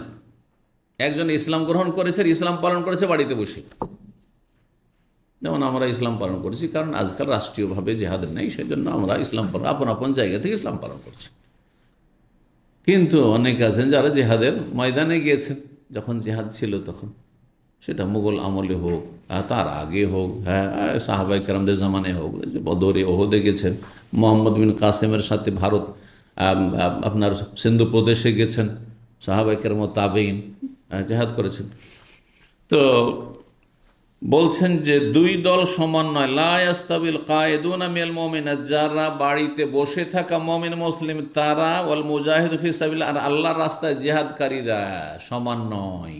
দুই শ্রেণীর মানুষের মাঝে কি রয়েছে, অনেক পার্থক্য রয়েছে মর্যাদার দিক থেকে। নবী সাল্লাল্লাহু আলাইহি ওয়াসাল্লাম বললেন উদউলি যায়েদান, যায়েদকে ডাকো, লিখতে হবে আয়াতটি। ওয়ালিয়াজি বিল লাওহি ওয়াদ দাওয়াতি ওয়াল কাতিফি আবিল কাতিফি ওয়াদ দাওয়াতি, আর সে যেন কি নিয়ে আসে, কাষ্ঠখণ্ড নিয়ে আসে। লৌহন মানে তক্তা, তক্তা তো বুঝেন, হ্যাঁ, কাঠের তক্তা, কাঠের তক্তা নিয়ে আসে। ওয়াদ্দাওয়াতে আর কি নিয়ে আসে, দোয়াত নিয়ে আসে। দোয়াত বুঝেন, আগের যুগে কালিগুলা হইতো। আমরা কিন্তু লেখাপড়া করেছি এইভাবে, মাদ্রাসায় প্রথম যখন আলিফ বা তাসা লিখতে শিখেছি তখন এগুলো বড়ি পাওয়া যেত। হ্যাঁ, বড়িগুলি 5 পয়সাতে একটা করে বড়ি, কি তারও কম ছিল। হ্যাঁ, 25 পয়সাতে অনেকগুলি বড়ি পেত। আর বড়িগুলো তখন 4-5টা গুলে নিলাম একটা দোয়াতে, আর তারপরে তখন ওতে থাকলো। আর কঞ্চির কলম ব্যবহার করেছি, প্রথম যুগে কঞ্চির কলম ব্যবহার করেছি। তারপরে কঞ্চির কলম উঠলো, এক ধরনের নিপওয়ালা কলম আসলো, সেটাকে আবার কেটে দিত, ভেঙে দিত বা কেটে দিত, কেটে দিয়ে ওইটিকে মোটা করা হয়তো শ্রুতি লেখার জন্য, সুন্দর লেখার জন্য। তো যাই হোক, কিন্তু ডুবিয়ে ডুবিয়ে কী করা হয়তো, ডুবিয়ে ডুবিয়ে ওই কঞ্চির কলম, খড়ির কলম ডুবিয়ে ডুবিয়ে তারপর লেখা, আবার শুকাইলো, আবার ডুবাচ্ছে, আবার শুকাইলো, আবার ডুবাচ্ছে। তো নবী সাল্লাল্লাহু বললেন যে কাষ্ঠখণ্ড নিয়ে আসো, আর দোয়াত নিয়ে আসো মানে কালি নিয়ে আসো। ওয়াল কাতিফ, এবং কাঁধের হাড্ডি নিয়ে আসো। কাঁধের হাড্ডি, এই হাড্ডিটা চওড়া হাড্ডি, এই হাড্ডি যেহেতু চওড়া, লেখার জন্য চওড়া একটু হাড্ডি লাগবে। তো এই আপনার যে উটের কাঁধের হাড্ডি, মানুষের চাইতেও বেশি চওড়া, উটের কাঁধের হাড্ডি নিয়ে আসো। অথবা বর্ণনাকারী সন্দেহ যে দুটি কথা বলেছেন, কাতেফ কাঁধের হাড্ডিটা নিয়ে আসো, আর ওয়াদ্দাওয়াত এবং দোয়াত নিয়ে আসো মানে কালি নিয়ে আসো। সুম্মা কাল, তারপর উকতুব, জায়েদকে বলে লিখো, লা ইয়াস্তাউল কায়েদুনা, প্রথম যেভাবে নাযিল হয়েছিল। ওয়াখালফা জাহরিন নবী সাল্লাল্লাহু আমর ইবনে উম্মে মাকতুম, সেই সময় নবী সাল্লাল্লাহু আলাইহি ওয়াসাল্লাম পিছন দিকে আমর ইবনে উম্মে মাকতুম, তিনি অন্ধ ব্যক্তি দাঁড়িয়ে আছেন, শুনছেন। যে যারা বাড়িতে বসে থাকে আর যারা জেহাদে যায়, দুই দল সমান নয়। বেচারা অন্ধ মানুষ বলছে, আমি তো বাড়িতে সারা জীবন বসে, আমার তো উপায় নেই যে আমি যাবো, দুই চোখের অন্ধ, কী করে আমি জেহাদের ময়দানে যাবো? তাহলে আমি তো অনেক নিচে নেমে গেলাম, আমার কোনো মর্যাদা থাকলো না ইসলামে, শুধু নামকে অস্তে মুসলিম আমি থাকলাম, হ্যাঁ, জেহাদ নসিব হলো না, তাহলে তো আমি অনেক নিম্নমানের মুসলিম, ধরে মনো কষ্ট। ফাকাল ইয়া রাসূলুল্লাহ, আল আমা, তিনি ছিলেন অন্ধ। ফাকাল ইয়া হে আল্লাহ রসুল, ফামা তা'মুরুনি, আমাকে কি নির্দেশ, আমি অন্ধ মানুষ কি যাব জেহাদে? কিছু দেখি না তারপরে কি জেহাদে যাবো? তাহলে ফাইন্নি রাজুলুন দারিরুল বাসার, কারণ আমি হচ্ছি দৃষ্টিশক্তিহীন মানুষ। বাসার মানে দৃষ্টি, আর দারির মানে যার দৃষ্টিশক্তি ক্ষতিগ্রস্ত, তার মানে দৃষ্টিহীন, দৃষ্টিহীন ব্যক্তি। ফানাজালাত মাকানাহা, তখন এই আয়াতের মাঝখানে একটু অংশ নাজিল হইল, লা ইয়াস্তাবিল কায়েদুনা মিনাল মুমিনিনা ওয়াল মুজাহিদুনা ফি সাবিলিল্লাহ, আর মাঝখানে গায়রু উলিদ দারার, এই সূরা নিসার 95 নম্বর আয়াত। লা ইয়াস্তাবিল কায়েদু মিনাল মুমিনিনা, সেই সব মুমিনরা যারা বাড়িতে বসে আছে, জেহাদে গেল না, কিন্তু গায়রু উলিদ দারারে, তারা কেউ প্রতিবন্ধী নয়, সুস্থ সবল, তারপরও গেল না। ওয়াল মুজাহিদুন ফি, যারা আল্লাহ রাস্তায় জিহাদ করলো, দুই দল সমান নয়। তাহলে বোঝা গেল যে যারা কি প্রতিবন্ধী, তাদের আল্লাহ ছাড় দিয়েছেন, তাদের উপর জিহাদ ফরজও নয়। তারপরে তারা না গিয়েও মনের যদি আশা আকাঙ্ক্ষা থাকে যে আল্লাহ যদি আমি দুই চোখের অন্ধ না হইতাম অথবা প্রতিবন্ধী না হইতাম, তো আমিও শরীক হতাম, তাহলে সমান নেই কীভাবে? সমান নেই কীভাবে? যেমন নবী সাল্লাল্লাহু তবুকের সময় বলেছেন যে মদিনায় বেশ কিছু লোকের আছে যারা বিভিন্নভাবে বাধাগ্রস্ত, অসুস্থতার কারণে অথবা প্রতিবন্ধী হওয়ার কারণে তারা সমান সমান তোমাদের তাবুকের যুদ্ধের নেকিতে শরীক হয়েছে। সেরা কোকোফিলাজ। তো 4991 নম্বর হাদিস আব্দুল্লাহ ইবনে আব্বাস রাদিয়াল্লাহু তাআলা আনহু বর্ণনা করছেন, আন্না রাসূলুল্লাহ রাসূলুল্লাহ বলেন, আকরানি জিবরিল আলা হারফিন, প্রথম জিবরাইল আলাইহিস সালাম ওহী নিয়ে আসলেন, আর এক ভাষায়, এক অক্ষরে মানে এক বংশের ভাষায় আমাকে কোরআন পাঠ করালেন। সেটা ছিল কোরআন কার ভাষায়? কোরাইশের ভাষায়। ফারাজাতুহু, কিন্তু অন্য অন্য বংশের লোকেরা ইসলাম কবুল করছে, তারা কোরাইশের ভাষায় উচ্চারণ করতে পারছেন না। আজকাল অনেক বক্তা হয়ে গেছেন, অনেক শিক্ষিত হয়ে গেছেন, অনেক বড় বড় নেতা হয়ে গেছেন, লেকচার দিতে গিয়ে আঞ্চলিক ভাষা থেকে মুক্তি লাভ করতে পারছেন না, টানটান চলিয়ে আসছে, তাই না? ভকে ব বলছে, হ্যাঁ, আর তারপরে পকে ফ বলছে, এইভাবে মানে টানটনি বোঝা যাচ্ছে যে শুদ্ধ উচ্চারণ হচ্ছে না। হ্যাঁ, বলতাম না বলছে কইতাম না, হ্যাঁ, খাইতাম না, জি, খাইতাম না, আরও দিলেন একটু কেরাত করে। কোন এলাকার ভাষা? জি হ্যাঁ। তো কথা হচ্ছে যে যতই শিক্ষিত হয়ে যাক না কেন, কিছু মানুষ আছে নিজের আপনার যে মাতৃভাষার গিয়ার থেকে এসে শুদ্ধ ভাষা উচ্চারণ করবে, এটা তার দ্বারা হয় না, এটা খুব জটিল। তো সাহাবাই কেরামগণ সমস্যা পড়ছেন, নবী সাল্লাল্লাহু আলাইহি ওয়াসাল্লাম সমস্যার সমাধানের জন্য বসে আছেন, রবের কাছ থেকে যতটা পাওয়া যায় অনুমতি তো হালকা করার জন্য। ফারাজা তহু, বারবার করে আমি জিবরাইল আলাইহিস সালামকে বলতে লাগলাম যে না, আরও একটু ছাড় দেওয়া হোক, যে কোরাইশের ভাষায় সবার উচ্চারণ করতে পারছে না, কোরআন মুখস্থ করতে পারছে না, পড়তে পারছে না, সুতরাং অন্যান্য ভাষাগুলিতে অনুমতি দেওয়া হোক। ফাল্লা মাজাল আস্তাজিদহু, আর আমি লেগেই থাকলাম একটু বাড়ানোর জন্য, যে এই বংশকে পারমিশন দেওয়া হোক, আর এক বংশের লোকেরা মুসলমান হয়েছে ওদেরকে ওদের ভাষায় পড়ার পারমিশন দেওয়া হোক, তারা নিজের আঞ্চলিক ভাষায় পাঠ করুক। ওয়াজিদনি, এক এক করে বাড়াইতেই থাকলেন, প্রত্যেকবারে বাড়াইতে থাকলেন। ঠিক আছে, এই হোজাইল বংশ তাদের ভাষায় পড়তে পারবে, তারপরে মখজুম বংশ নিজের ভাষায় পড়তে পারবে, অমুক বংশ তাদের ভাষায় পড়তে পারবে, মক্কার আশেপাশে যেসব বংশগুলি বসবাস করত। ওয়াজিদনি, আর বারবার বাড়াইতে আছেন, হাত্তা ইনতাহা ইলা সাবাত আহরফ, এমনকি 7 বংশের ভাষায় এ অনুমতি পৌঁছে গেল। হ্যাঁ, এক এক করতে করতে বাড়তে বাড়তে 7 বংশকে অনুমতি দেওয়া হলে তোমরা নিজ নিজ ভাষায় কোরআন তেলাওয়াত করতে পারো। 4992 আল, উদাহরণস্বরূপ বলি আপনাদেরকে, তার বুঝবেন আরবিতে। আল, এই যে আর রেজালো, আলিফ লাম যেটা, তাই না, কখনো আর রেজাল, আর কখনো হচ্ছে যেমন আল বেলাদ, ঠিক না, কেন শামসি আর কামরির পার্থক্য করেছে, যারা জানেন গ্রামার। তো এই আল, এটা হচ্ছে আর অধিকাংশ আরবদের ভাষা, যে আলিফ লামকে কি পড়বেন, আল পড়বেন, আল পড়বেন। ওয়াশামসে ওয়াদুহা ওয়াল কামারে, দেখেন ওয়াশামসে ওয়াল কামারে, একবার ওয়াশামসে একবার ওয়াল কামারে, এটা হচ্ছে অধিকাংশ আরব জাতির ভাষা। কিন্তু দক্ষিণ অঞ্চলের ভাষা ছিল, ইয়ামানের হিমিয়ারি ভাষা ছিল আলকে আম পড়া, ল পড়তো না তারা, ম পড়তো, সেটাকে লকে কি পড়তো, ম পড়তো। যেমন যেমন আপনারা অনেকে পানিকে হানি বলছেন, তারপরে আপনি চাঁপাইনবাবগঞ্জ রাজশাহী কেউ গেছেন, হ্যাঁ রাজশাহী থেকে গেছে যারা, বলুক যে তারা আমিকে কি বলে, হামি, হ্যাঁ আমিকে কি বলে, আকে হা বলে তারা।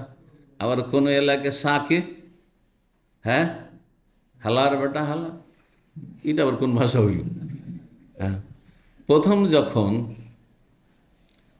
যখন এই ভাষাগুলি বলতো কেউ, তো আমার বুঝতে খানিকটা জটিল হইতো। হ্যাঁ, তো এখন সব বুঝে গেছি, বুঝতে পারছেন অনেকটাই। তো যাই হোক, কি বলছিলাম, এইভাবে এরা দক্ষিণ অঞ্চলের যারা, মানে ইয়ামানের দিকের লোকেরা, তারা পড়তো আলবির পড়তো না, আমবির। এই জন্য একটা হাদিস এভাবে উচ্চারিত আছে, কারণ ওই এলাকার লোক এসে হাদিসটা মুখস্থ করেছিল, দিয়ে পাঠ করছে, লাইসা মিম বিররিন আমসিয়াম ফিম সাফার, আসিয়াম ফিস সাফার। আসলে উচ্চারণ কি, লাইসা মিনাল বিররে, তো লাইসা মিম বিররিন, কারণ লকে ম পড়বে, আর আসিয়ামকে ম পড়বে, তখন আমসিয়াম, ফিস সাফার লকে ম পড়লো, তখন ফিম সাফার হয়ে গেল। লাইসা মিনাল বিররে আসিয়াম ফিস সাফার, সফরে রোজা রাখা কোনো সওয়াবের কাজ নয়, এটি একটি হাদিস, বুঝতে পারলেন? জি। তো ঝগড়া তো লাগবে যারা জানে না। হ্যাঁ, যদি এইভাবে কোরআন তেলাওয়াত করে, হ্যাঁ, আর রেজালো কওয়ামুন আলান নিসা, হয়তো আমরেজালো হয়ে যাবে, আর রেজালো হবে না, হবে না। হ্যাঁ, এখন নিষিদ্ধ, জায়েজ নয়, কারণ খালাস রহিত, কিন্তু ওই যুগে ছিল, এই সমস্যাটা ছিল, সেই জন্যই কোরআন সংকলন করে কোরাইশের ভাষায় অনুমোদন দেওয়া হলো, আর বাকি সব ক্যান্সেল। 4992 নম্বর হাদিস বর্ণনা করছেন উরাই বিন জুবায়ের, বলছেন আল্লাহ মিসওয়ার বিন মাখরামা আব্দুর রহমান বিন আব্দুল কারি, মিসওয়ার বিন মাখরামা এবং আব্দুর রহমান বিন আব্দুল কারি হাদ্দাসাহু আবদিনিল কারি। আসলে আব্দুল কারি মানে কারির বান্দা নয়, কিন্তু আবদিন নাম ছিল আব্দ, শুধু আব্দ কারো নাম রাখা যেতে পারে, আর সে কারা বংশের ছিল, সেজন্য আল কারি, এই নয় যে সে কারি সাহেব ছিল। দেখেন, অল্প অল্প বিদ্যাওয়ালা হইলে ভাববে যে এই লোকটা হয়তো কারি ছিল, সেই জন্য। কিন্তু বনু কারা একটি বংশের নাম, বনু কারা একটি বংশ। সেই বংশের লোক ছিল আব্দুর রহমান বিন আব্দ, তার বাপের নাম ছিল শুধু আব্দ, মানে দাস। আব্দুল কারির নাম রাখা জায়েজ নাই, কারণ কারির বান্দা, আল্লাহর নাম কারি নাই, সুতরাং আব্দুল কারির নাম রাখা জায়েজ নাই। হাদ্দাসাহু, এই দুইজনে হাদিস বয়ান করেছেন, আন্নাহুমা সামিআ উমর ইবনে খাত্তাব ইয়াকুল, এই দুইজনে শুনেছেন উমর ইবনে খাত্তাব রাদিয়াল্লাহু তাআলার কাছে একটি ঘটনা, এই কোরআন সংক্রান্ত ঘটনা, কোরআন পড়াপড়ি নিয়ে, জি, দ্বন্দ্ব। এখন তিনি বলছেন তো হেশাম বিন হাকিম, উমর বলছেন যে আমি একদিন হেশাম বিন হাকিমকে শুনলাম যে একরাউ সূরাতুল ফুরকান, সূরা ফুরকান পাঠ করেছে, তাবারাকাল্লাযী নাযালাল ফুরকান আলা আবদিহি লিয়াকুনা লিল আলামিনা নাযীরা ফি হায়াতে রাসূলুল্লাহ জীবদ্দশায়, নবী সাল্লাল্লাহু আলাইহি ওয়াসাল্লাম তখন বেঁচে আছে, সেই জামানায় ঝগড়া শুরু একেবারে। তো বলছেন যে রাসূলুল্লাহ জীবদ্দশায় তিনি সূরা ফুরকান পড়তে শুনলেন কার কাছে? হেশাম বিন হাকিমের কাছে, ও সাহাবী। ফাস্তামাতু লিকারাতি, উমর বলছেন তখন তার কিরাতটা শুনে একটু ভিন্ন লাগলো, তখন আমি একটু মনোযোগী হয়ে শুনলাম যে কী পড়ছে দেখি তো। আমাদের যদি কোনো কেরাত শুনতে খুব সুন্দর লাগে তাহলে মন দিয়ে শুনি, আর না হলে খুব খারাপ করে পড়ছে, ভুল পড়ছে খুব, তখন শুনি যে কী কী ভুল করছে দেখি তো, দেখে না, আরে এ কী পড়ছে, ভুল পড়ছে, উমারের কাছে সে ভুল পড়ছে।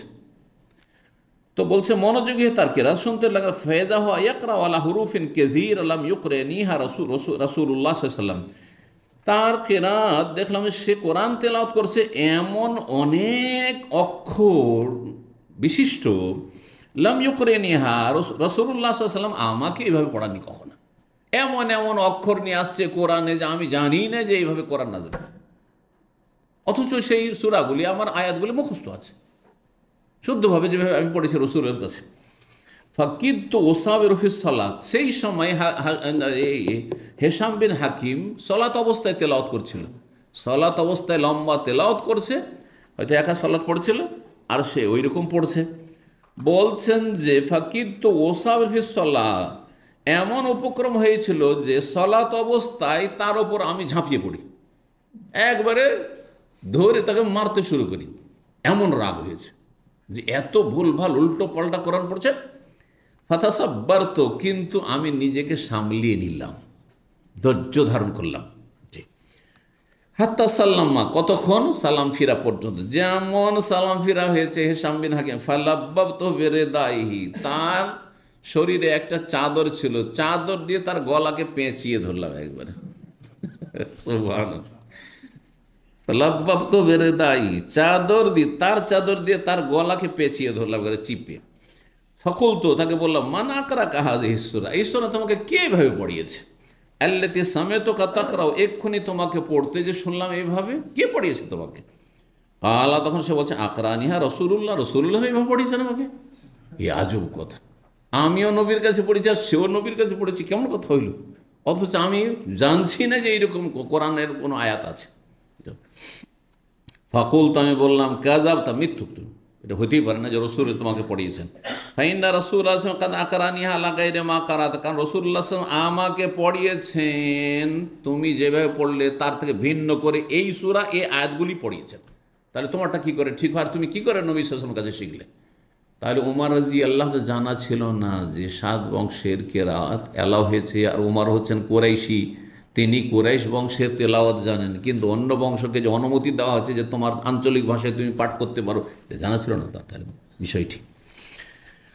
তো বলছেন যে ফাইন্না রাসূল কাদ আকরানিহা আলা গায়রি মা, তুমি যেভাবে পড়লে তার চাইতে ভিন্নভাবে নবী সাল্লাল্লাহু আমাকে পড়িয়েছেন। ফান্তালাকতু বিহি আকুদুহু ইলা রাসূল, ছাড়লেন না, বলছেন আমি চললাম তাকে টেনে হেঁচড়ে নিয়ে রাসূলের কাছে, টানতে টানতে নিয়ে গেলাম, চল।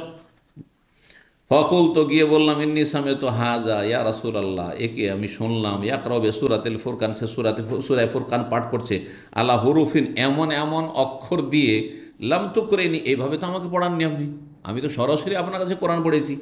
ফাকালা রাসূলুল্লাহ, রাসূলুল্লাহ সাল্লাল্লাহু আলাইহি ওয়াসাল্লাম বললেন, আরসিলহু, ছাড়ো, ছেড়ে দাও, ছেড়ে দাও। ইকরা ইয়া হেশাম, তার বলে হেশাম পড়ো তো দেখি কীভাবে তুমি পড়ছিলে। ফাকারা আলাইহিল কিরাত আল্লাযী সামিতুহু ইয়াকরাউ, তখন হেশাম ওই কেরাতই পড়লো যেই কেরাত তাকে আমি সালাত অবস্থায় পড়তে শুনেছি। রাসূলুল্লাহ সাল্লাল্লাহু আলাইহি ওয়াসাল্লাম বললেন, কাযালিকা উনজিলাত, এইভাবেও নাজিল হয়েছে, এভাবে কোরআন কী হয়েছে? নাজিল হয়েছে, মানে পড়ার অনুমতি নাজিল হয়েছে। জি। সুম্মা কারা, তারপরে সুম্মা কাল, তারপরে রসুল বললেন ইকরা উমার, উমার তুমি পড়ো দেখি, তুমি আবার কীভাবে পড়ছো।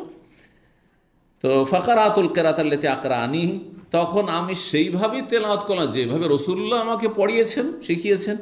ফাকালা রসুল্লাহ, রসুল বললেন কাযালিকা উনজিলাত, এইভাবেও নাযিল হয়েছে, এইভাবেও কোরআন নাযিল হয়েছে। ইন্না হাযাল কোরআন উনজিলা আলা সাবাতি আহরুফ, এই কোরআন নাযিল হয়েছে 7 অক্ষরে, মানে 7 বংশের ভাষায়। ফাকরাউ মা তায়াসসারা মিনহু, যেটা তোমাদের জন্য সহজসাধ্য হয় সেটাই পড়ো।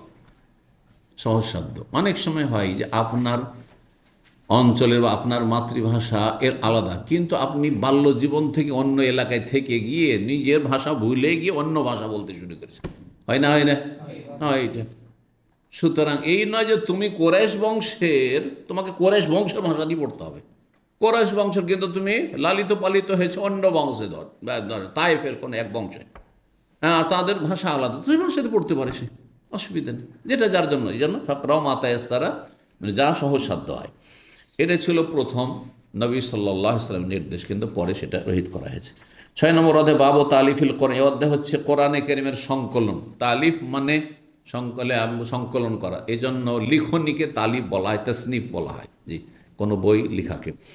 তো তালিফ মানে জড়ানো, শাব্দিক অর্থ হচ্ছে জড়ানো, একটাকে আরেকটার সাথে জড়ানো। তো একটা বই যখন লেখা হয় তখন কি করা হয়, বেশ কিছু বিষয় সেখানে কি করা হয়, একত্রিত করা হয় বা জড়ানো হয়। 4993 নম্বর হাদিস বর্ণনা করছেন ইউসুফ বিন মাহকালা, ইন্নী ইন্দা আয়েশা উম্মুল মুমিন, আমি ছিলাম ও আয়েশা উম্মুল মুমিন রাদিয়াল্লাহু তাআলা আনহার কাছে। ইজ জাহু ইরাকিউন, একজন ইরাকি ব্যক্তি আসলো, এসে বলল আইয়ুল কাফানে খের, মাসলা জিজ্ঞেস করছে। বেগানা পুরুষরা মাসলা জিজ্ঞেস করতেন নবী সাল্লাল্লাহু আলাইহি ওয়াসাল্লামের সহধর্মিনী, কিন্তু পর্দার আড়াল থেকে। আয়েশা রাদিয়াল্লাহু তাআলা আনহা যেহেতু বড়ই জ্ঞানী ছিলেন, ফাকিহা ছিলেন, আলেমা ছিলেন দিন সম্পর্কে, সেজন্য অনেক মাসলা মাসাইল তিনি ঘরে সবসময় থেকেছেন, আর নবী সাল্লাল্লাহু আলাইহি ওয়াসাল্লাম থেকে সরাসরি শিখেছেন। অনেকে তার শরণাপন্ন হইতেন এলেমের, কিন্তু পর্দার আড়াল থেকে, কখনো সামনাসামনি বেগানা পুরুষ কে তিনি দিন শিখাননি। সুতরাং এটা এক শ্রেণীর সেকুলার লোকেরা কিন্তু মানুষকে বিভ্রান্ত করে যে আয়েশাও তো ইসলাম শিখাইতেন, ধর্ম শিখাইতেন, সুতরাং আমাদের এই সহশিক্ষা কেন না জায়েজ হবে? মূর্খ এরা, হ্যাঁ মূর্খ, আর না হলে বদনিয়ত, এদের অপব্যাখ্যা করে মানুষকে মিসগাইড করে। জি, তো মাসলা জিজ্ঞাসা করছে যে কোন ধরনের কাফন বেশি ভালো। কালাত মায়েশা বলেন ওয়াই হাকা, তোমার দুর্ভোগ, অমাইয়া দুর্ভোগ, তাতে তোমার ক্ষতি কি? আর যেমনই কাফন হইক না কেন, কাফন হইলেই হলো। কালা ইয়া উম্মুল মুমিন, হে উম্মুল মুমিন, আরিনি মুসহাফাকে, আপনার কোরআনের কপিটা একটু দেখান তো, যেটি থেকে আপনি তেলাওয়াত করেন। ওই এরাকে বলছে। কালাত লিমা, কেন? কাল লাআল্লি উআল্লিফুল কোরআন আলাইহি, এই জন্য আমি দেখতে চাইছি যে আমি আপনার কোরআন কপির অনুকরণে একটি কোরআনের কপি তৈরি করব। ফাইন্নাহু ইউকরাউ গায়রা মুআল্লাফ, কারণ এখন যে পাঠ করা হচ্ছে সেটা একত্রিত করা নেই। কালা তোমা ইয়াদুরুকা আইয়াতা কারাতা কাবলু, তোমার কোনো ক্ষতি নেই যেই সূরাটি আগে পড়ো না কেন। হ্যাঁ, তাহলে তখন পর্যন্ত উসমান রাদিয়াল্লাহু তাআলা আনহুর জামানায় যে বিন্যাসের সাথে সূরা ফাতিহাতে শুরু আর সূরা নাস শেষ, এইভাবে মুসহাফে উসমানি তৈরি হয়নি, তার আগের ঘটনা। তাহলে এটি বুঝতে পারছেন না? জি। তো হয় উমর রাদিয়াল্লাহু জামানার ঘটনা, না হয় আবু বকর জামানার ঘটনা, আর না হইলে উসমানের জামানারও যে ঘটনা হয়, তো কোরআন আপনার এইভাবে কপি তৈরি করার আগে, জি, যেভাবে তৈরি করা হয়েছে। তখন কি ছিল, সাহাবায়ে কেরামদের কাছে বিভিন্নভাবে কোরআনের বিন্যাস ছিল, এইভাবে বিন্যাস ছিল না। প্রথমে এই বিন্যাস ওসমান রাদিয়াল্লাহু তাআলা আনহু করলেন, এই জন্য এটাকে মুসাফে উসমানি বলা হয়, যেমনটা জুমার পরে বলেছিলাম তাদেরকে যারা ছিলেন। তো বলছেন যে কোনো অসুবিধা নেই, যে কোনো সূরা আগে পড়ো। তাহলে বোঝা গেল যে অসুবিধা নেই, আগে পরে হইলে। হানাফি মযহাবে শুধু এই কোরআনের বিন্যাস মোতাবেক তেলাওয়াত করা ওয়াজিব, বাকি শাফি, মালিকি, হাম্বলি, আহলুল হাদিস সবার কাছে আগে পরে হলে কোনো অসুবিধা নেই। আগে সূরা নাস পড়লেন প্রথম রাকাতে, দ্বিতীয় রাকাতে সূরা ফালাক, কোনো দোষ নেই, জায়েজ। সূরার আগে পরে করায় কোনো দোষ নেই, কিন্তু আয়াতের আগে পরে করা জায়েজ নয়। ধরেন আপনি আগে পড়ে নিলেন আপনি সূরা বাকারার শেষ দিক থেকে, আমানার রাসূলু বিমা উনজিলা ইলাইহি ওয়া লা ইউকাল্লিফুল্লাহু নাফসান, সর্বশেষ আয়াতগুলি পড়ে নিলেন। প্রথম রাকাত। আর দ্বিতীয় রাকাতে বলছে পড়তে লাগলেন আপনি শুরু থেকে আলিফ লাম মিম যালিকাল কিতাবু লা রাইবা হুদাল মত, এটা যাইজ না। কারণ মনে রাখবেন যে সূরার বিন্যাস হচ্ছে ইজতিহাদি ওসমান রাদিয়াল্লাহুর পক্ষ থেকে, তাতে আগে পর করার অবকাশ আছে, কিন্তু সেটা আল্লাহর পক্ষ থেকে নয়, রসুলের পক্ষ থেকে নয়। কিন্তু আয়াতের বিন্যাস রাসূলুল্লাহ সাল্লাল্লাহু আলাইহি ওয়াসাল্লামের পক্ষ থেকে, রাসূলুল্লাহ সাল্লাল্লাহু আলাইহি ওয়াসাল্লাম আল্লাহর পক্ষ থেকে করেছে। সুতরাং উদাহরণস্বরূপ বলি, একটি ছোট সূরার উদাহরণ দিই। ধরেন কোন সূরা মুখস্থ আছে আপনাদের? হ্যাঁ, সবার সূরায়ে সূরা মুলক, এত লম্বা সূরা, সূরা কাউসার, ইন্না আতাইনাকাল কাউসার, তাই না? ফসল্লি লিরাব্বিকা ওয়ানহার, ইন্না শানিয়াকা হুয়াল আবতার। কেউ যদি আগে পড়ে ইন্না শানিয়াকা হুয়াল আবতার, তারপরে বলে ফসল্লি লিরাব্বিকা ওয়ানহার, জায়েজ? না জায়েজ, এটা না জায়েজ। বুঝতে পারছেন না? জি। তো বলছেন অসুবিধা নাই, যেটা আগে পড়ো না কেন, এ কথা বললেন মা আয়েশা রাদিয়াল্লাহু তাআলা আনহা। জি, বলছেন ইন্নামা নাযালা আউয়ালু মা নাযালা মিনহু সূরাতুম মিনাল মুফাসসালি ফিহা যিকরুল জান্নাতি ওয়ান নার। এখন বর্ণনা করতে লাগলেন মক্কার কোরআন নাযিলের ইতিহাস, মদিনার কোরআন নাযিলের ইতিহাস। জি, এইটাকে একটু কমিয়ে দেন, হ্যাঁ, অথবা দেন, আমি করে দিচ্ছি, কমিয়ে দেন যারা জানেন। তো বলছেন যে মা আয়েশা রাদিয়াল্লাহু বলছে ইন্নামা নাযালা আউয়ালু মা নাযালা মিনহু, সর্বপ্রথম যেই সূরাগুলি নাযিল হয়েছে কোরআনে কারীমের সেগুলি হচ্ছে মুফাসসালের সূরা, মানে এই শেষ দিকের সূরাগুলি যেগুলিতে ছোট ছোট আয়াত রয়েছে, যেগুলিতে মাসলা মাসাইল নেই, আকীদার বিষয় রয়েছে, আল্লাহর কথা রয়েছে, তাওহীদের কথা রয়েছে, রিসালাতের কথা রয়েছে, আখিরাতের কথা, জান্নাতের কথা, জাহান্নামের কথা, কিয়ামতের কথা, এইগুলো। তো বলছেন যে এই ছোট ছোট সূরাগুলি, ছোট ছোট মানে ছোট সূরা আর ছোট আয়াত ছোট, কারণ মাসলা মাসাইল বর্ণনার জন্য একটু লম্বা কথা লাগে, এই জন্য দেখেন আয়াতগুলি লম্বা, সূরাও লম্বা, আয়াত লম্বা। সূরা বাকারা, সূরা আলে ইমরান, সূরা নিসা, এগুলোতে মাসাইল আছে, বিধিবিধান আছে, এই জন্য লম্বা কথার প্রয়োজন রয়েছে, লম্বা লম্বা আয়াত। পক্ষান্তরে যেগুলো আকীদার বিষয়, ওয়ান নাজমি ইযা হাওয়া মা দাল্লা সাহিবু ওয়া মা গাওয়া, আম্মা ইয়াতাসাআলুন আনিন নাবাইল আযীম আল্লাযী হুম ফীহি মুখতালিফুন, কাল্লা সায়ালামুন সুম্মা কাল্লা সায়ালামুন, সব আকীদা এগুলো। হ্যাঁ, কিয়ামত, আল কারিয়াতু মাল কারিয়া ওয়া মা আদরাকা মাল কারিয়া, কিয়ামতের কথা হচ্ছে। ইয়াউমা ইয়াকুনুন নাসু কাল ফারাশিল মাবসুস। সূরা ওয়াকিয়া পড়েন, সূরা রহমান, আর রহমান আল্লামাল কোরআন খালাকাল ইনসান, এক একটি আয়াত কত ছোট ছোট, তাই না? ইযা ওয়াকাতিল ওয়াকিয়া লাইসা লিওয়াকিআতিহা কাযিবা, জান্নাতের কথা তাতে রয়েছে, জাহান্নামের কথা রয়েছে, জাহান্নামীদের কথা, জান্নাতীদের কথা রয়েছে, এগুলো ছোট ছোট কথা, এগুলো আকীদার বিষয়। তো আকীদার বিষয়গুলি নাযিল হয়েছে, এগুলো বিশ্বাসের বিষয়, সেগুলি মক্কায় নাযিল হয়েছে অধিকাংশ। আর যত মাসলা মাসাইল সব পরবর্তীকালে নাযিল হয়েছে মদিনায় অথবা মক্কার শেষ দিকে। তো বলছেন মা আয়েশা যে ওই কথাই যে প্রথম যে নাযিল হয়েছে মুফাসসালের সূরাগুলি, মুফাসসাল হচ্ছে, মুফাসসাল তিন ভাগে বিভক্ত, তেওয়ালে মুফাসসাল, আর আওসাত মুফাসসাল, আর আপনার কেসারে মুফাসসাল। সূরা হুজরাত বা কাফ থেকে শুরু করে সূরা নাস পর্যন্ত এগুলো মুফাসসাল। দেখেন এগুলোতে অধিকাংশ সূরাগুলিতে মাসলা মাসাইল নেই, সব আকীদা, আল্লাহ পরকাল ইত্যাদি সম্পর্কে রয়েছে, ইমানিয়াত সম্পর্কে। তো বলছে যাতে রয়েছে যিকরুল জান্নাত ওয়ান নার, জান্নাত জাহান্নামের আলোচনা। হাত্তা ইযা সাবান নাসু ইল ইসলাম, যখন মানুষরা দলে দলে ইসলামের দিকে ঝাঁপিয়ে পড়ল, তখন নাজালাল হালাল ও হারাম, তখন হালাল হারামের বিষয় নাজিল হলো। তখন সুদ হারাম, তো তখন এই জেনা ব্যভিচার হারাম, তো খুন করা হারাম, তখন এই সব আয়াত, এসব সূরাগুলি নাজিল হলো। মদ হারাম, হেজাব ফরজ। তো বলছেন ওয়ালাউ নাজাল আউয়াল শাইইন, প্রথম দিকেই যদি হালাল হারাম নাজিল হয়ে যেত, তাহলে কাফেররা অধিকাংশই ইসলাম গ্রহণ করতো না, ছাড়তে পারবো না। হ্যাঁ, এটা করা সম্ভব নয়। জি, প্রথমে যদি মক্কার কাফেরদের বলা হইতো যে 5 ওয়াক্ত সালাত আদায় করতে হবে, জামাত সহকারে, ওয়ারকাউ মার রাকেন, কোন সূরায় আছে? সূরা বাকারায়, মদিনার আয়াত। যদি প্রথমে কলমা পড়ছে আর পড়ার সাথে বলছে জামাতে গিয়ে নামাজ পড়তে হবে, তো ঝামেলা নিতে পারবো না, মুরতাদ হইবে সাথে সাথে, ঠিক না? তো তাই বলছেন মা আয়েশা রাদিয়াল্লাহু বলছেন যে ওয়ালাউ নাজাল আউয়ালা শাই, প্রথম যদি নাজেল হয়ে যেত লা তাশরাবুল খামরা, মদ পান করিও না, লাকালু, তাহলে কাফিররা বলতো লা নাদাউল খামরা আবাদান, মদ ছাড়তে পারবো না, জীবনে মদ ছাড়তে পারবো না। কারণ মদে এত আসক্ত ছিল এরা, মদে ডুবে ছিল, মদ ছাড়া তাদের কাছে অকল্পনীয় বিষয় ছিল। যে 3 স্টেপে গিয়ে আল্লাহ মদ হারাম করেছেন, একবারে মদ হারাম করেননি, 3 বারে আয়াত নাজেল করে লাগাম টানতে টানতে টানতে, একবার একটু লাগাম টান দিলেন, দ্বিতীয়বার আর একটু টান দিলেন, তৃতীয়বারে একটু টেনে ধরলেন, বুঝছেন, দিয়ে হারাম করা হলো।